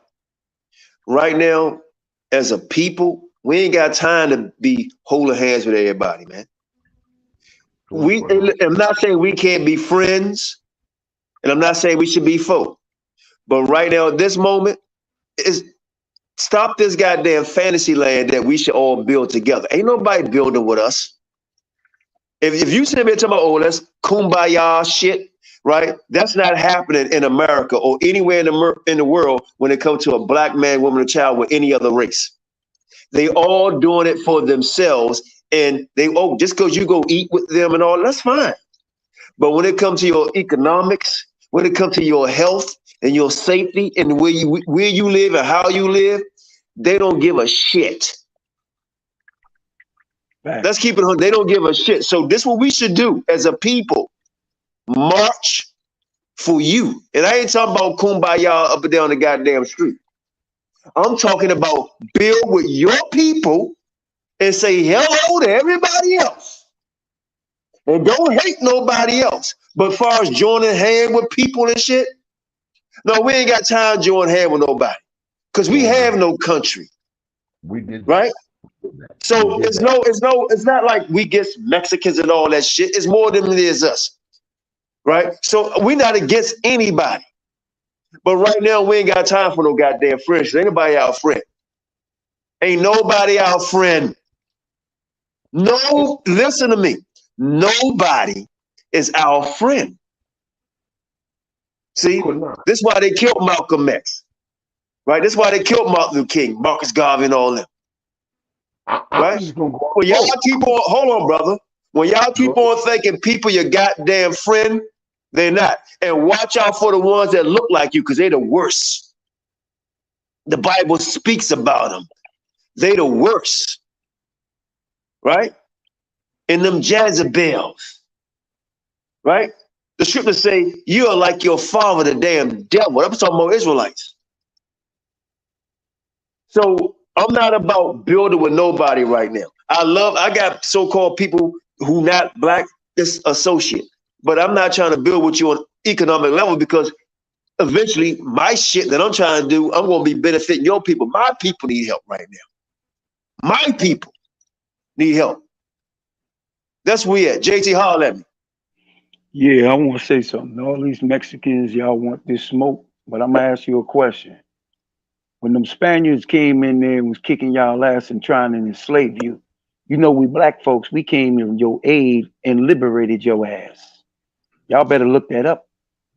Facts. The reason, that's straight talk, bro. The reason why you got your Cinco de Mayo, which is coming up in about 6 weeks or so, is because of us. We help you liberate your ass from them crackers, them white folks from Spain. Sorry about the cracker word.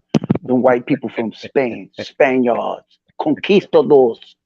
They probably would have still had your ass in captivity if it wasn't for us. So you better wake up and start smoking them JT, burritos. they Bro. dominated them so cold that they thought the Spaniards were some form of gods from somewhere. They got dominated so cold.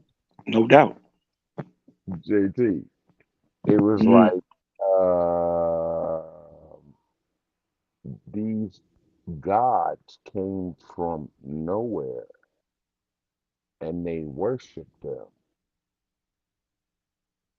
And then they carried on the entire lineage of that into the lands where their people was and allowed these people to dominate.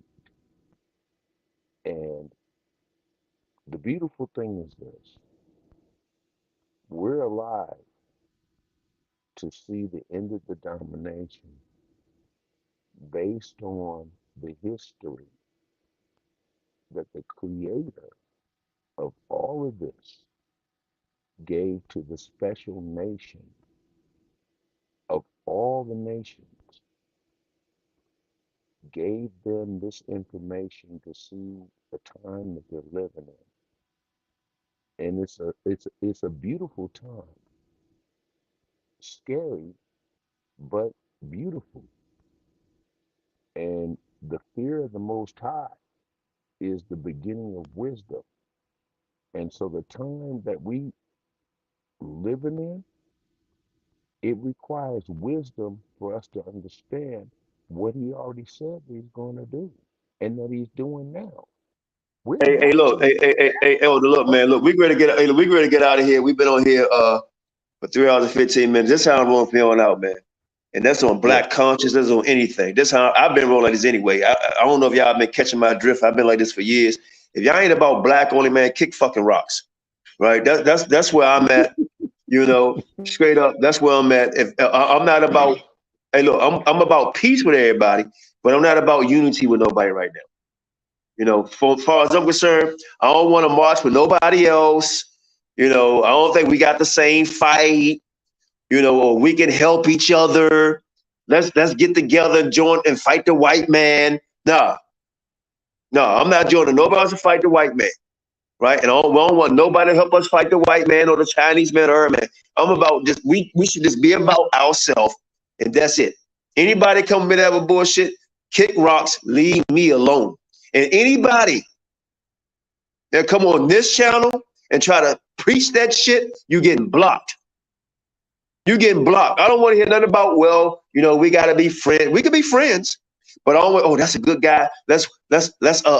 We can build a coalition with them, and you know, we can all do something together against the white. I don't want to hear none of that shit. No. Need to grow our own food, do our own thing, right? That's what we do. They supposed to cleave to us and do what the hell we say. Period.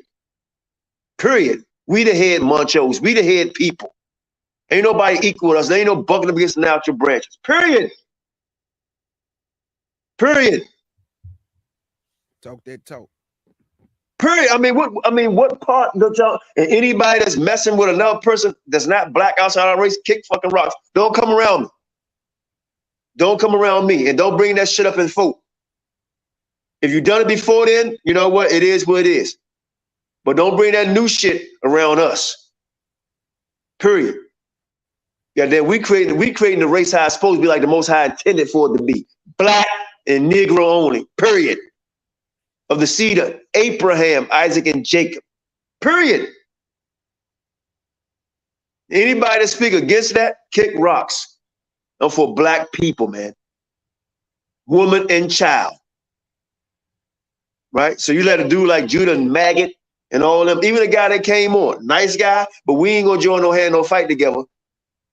So called you a nerd for a reason. You're a nice guy, but I don't need your help and don't want your shit. I don't want no help from you. You help expose these other goddamn sellouts, these Toms, but we don't want no money from you. We don't want nothing from you. If the Most High wants you to do something, you talk to the Most High about it. Leave us alone. That's how I'm gonna be until the day I die. Period. So I'm gonna give everybody 60 seconds to close out. Shar Sham, you can close it out. Or you can stay on a little longer. I'm out of here, man. Most High bless all of y'all. That nigga Judah Maggot got exposed. That other nigga, not even nigga, Mortal Kombat got exposed. F.O.P.E gonna be on Sonetta show this Saturday to expose that goddamn cockroach, right? And them damn heathen lovers over there, eyes piss K, heathen lovers, expose their ass, right? So they get washed right down the river with them, right? Just like Nehemiah spoke about. Let them all drown together. That's not hate, that's facts, that's truth. 60 seconds. You don't want to start. Don, please you start first because you long-winded. Love you, brother. You know what? I hope you appreciate it. We defended, Elder. We defended you because you our brother. That nigga came against you. And when he came against you, he came against all of us. So go ahead, Don, you got first up. You're damn right. You're damn right. And I love you, man. Listen, we are the Most High's battle axe.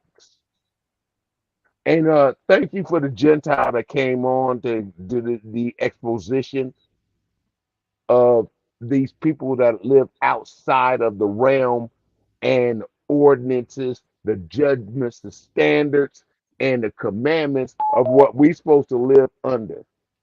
It's cut day, people. Hello. Are you watching what's going on around the world? Are you watching what's going on in your backyard? I am in my backyard. I'm seeing millionaires losing billionaires, losing money. This is a wrap. So here's the deal. The Most High have colored together those he's chosen to receive his word and to operate on and move up on that. I have no misgivings about where we are right now as we watch Babylon fall.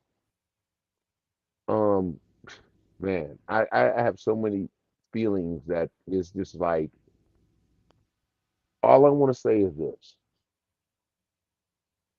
Yasharel, Yasharel, you hear?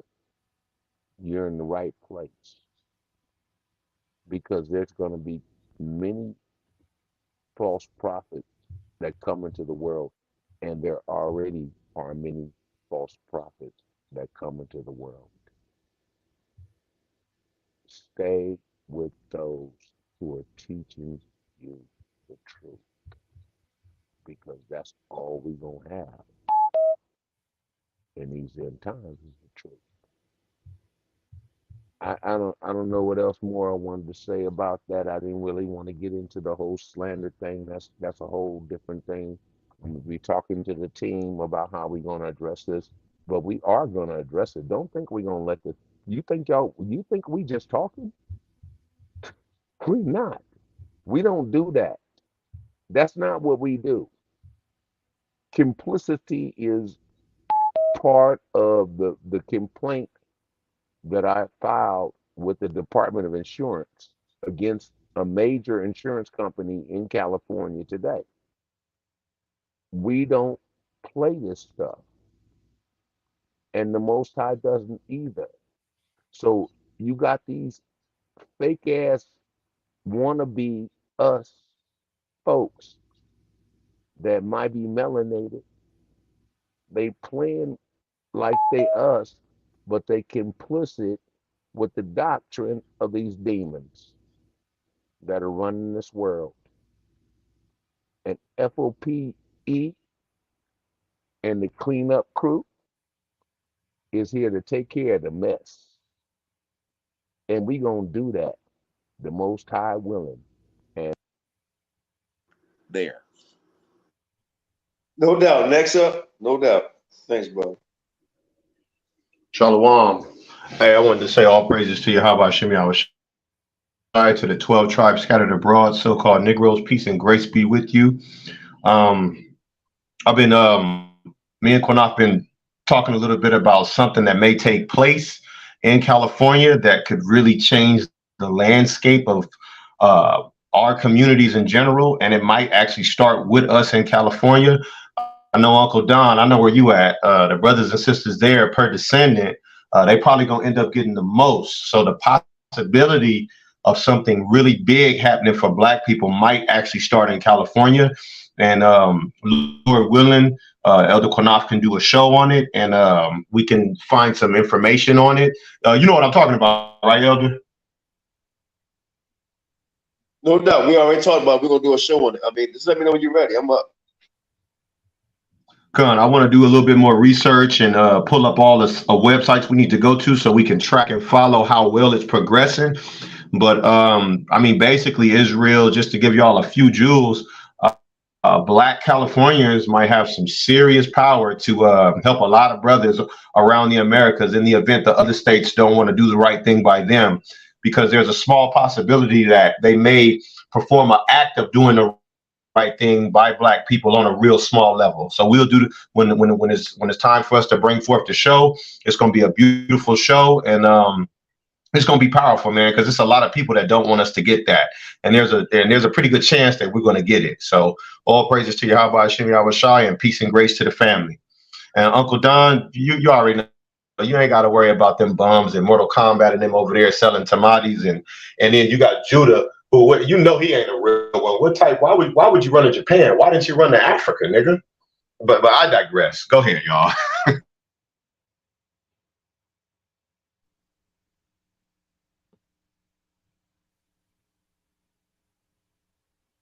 Yeah, I'm gonna say something quick. All our people need to do now is just dive deep into this word, learn the word, and stay your ass away from these camps because they're a death trap. So I'm going to say all peace and glory to the Most High. Keep it short and sweet. I just want to say 10 toes down with my folk family, rocking with them till the wheels fall off.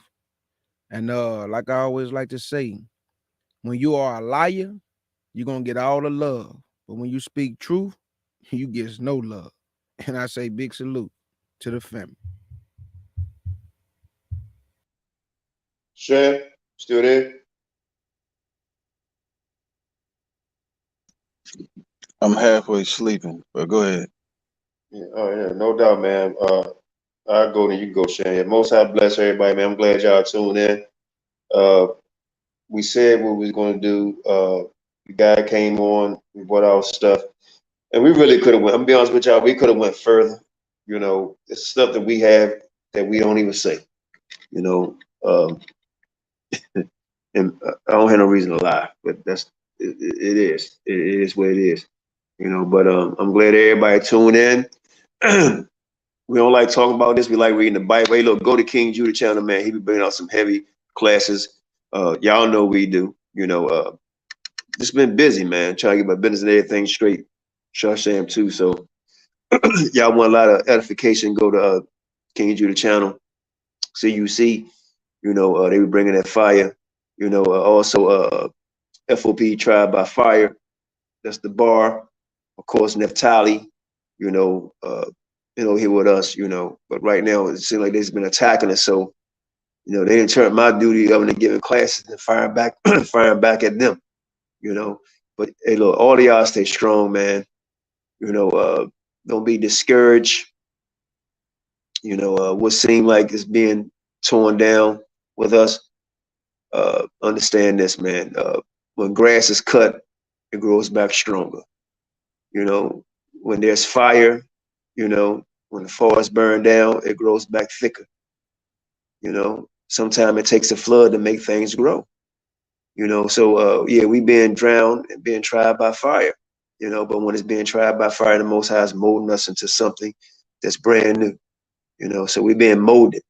You know, so don't get discouraged. You know, understand you're being molded, you're being tried by fire. You know, and one thing I will say, and I'm not saying this, while we're being tried by fire, the Most High say, endure. Endure to the end. That means stand up, be strong.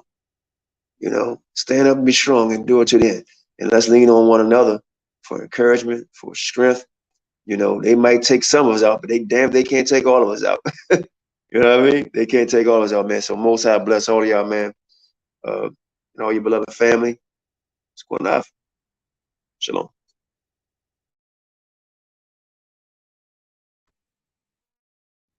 Yeah. All right, I'm about to end this thing. I want to say shalom, grace and peace, and Most High bless everybody. Thank y'all for coming to our people's edification. Qanath set the record straight. Thank everybody for tuning in. We had just as good numbers that we always would have on our main platform. I want to thank all the moderators, the F.O.P.E family, CUC family. We love y'all. Special shouts out to Star and Lima. Love y'all, Queens. Most High bless y'all. And we want to give a special thanks to our supporters and all the supporters who support F.O.P.E.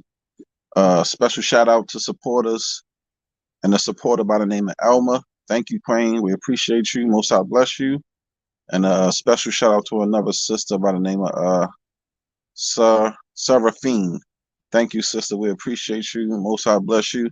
And everybody else who support F.O.P.E. We appreciate all of y'all. Thank y'all for tuning in. Grace and peace. Most High bless.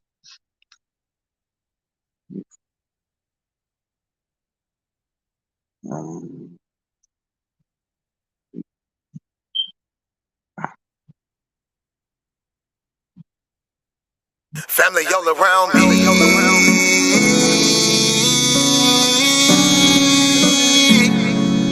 Family all around me. He my family, she my family, he my family, she my family, he my family, she my family. family. We are family. We might have the same last name, but that don't make you my family. I got some people with the same blood, and I know that they can't stand me. I got some people I call that ain't kin that's gonna pull up and handle it. They take care of that business like family. We come from them trenches like family. They talking, you listen, that's family.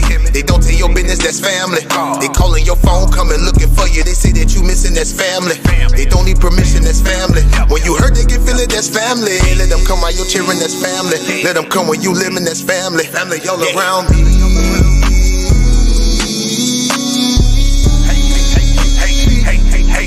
Family all around me. He my family, she my family. He my family, she my family. He my family, she my family. We are family all around me.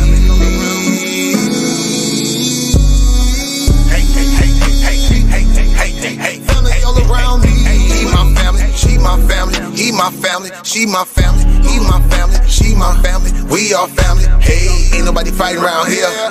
Ain't nobody shooting around here. Everybody that's around here, family. All love, no hate, be clear. No shade, all love, be real. You love them, you should know how it feel. Tired of all these badass kids. Tired of paying all these bills. Family going through the same thing, so they know exactly how you feel. They supply a shoulder I can cry. I provide a place where they can heal. Leave my money out, they don't steal. Let them have it if it's for a bill. Soldier for me when they in the field. Only way I live, family all around me.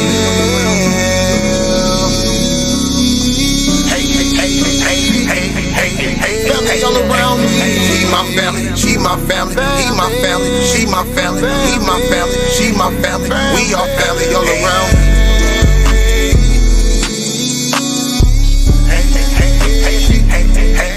Family all around me. He my family, she my family. He my family, she my family. He my family, she my family. We are family. We might have the same last name, but that don't make you my family. I got some people with the same blood, and I know that they can't stand me. I got some people I call that ain't kin that's gonna pull up and handle it. They take care of that business like family. We come from them trenches like family. Family all around me.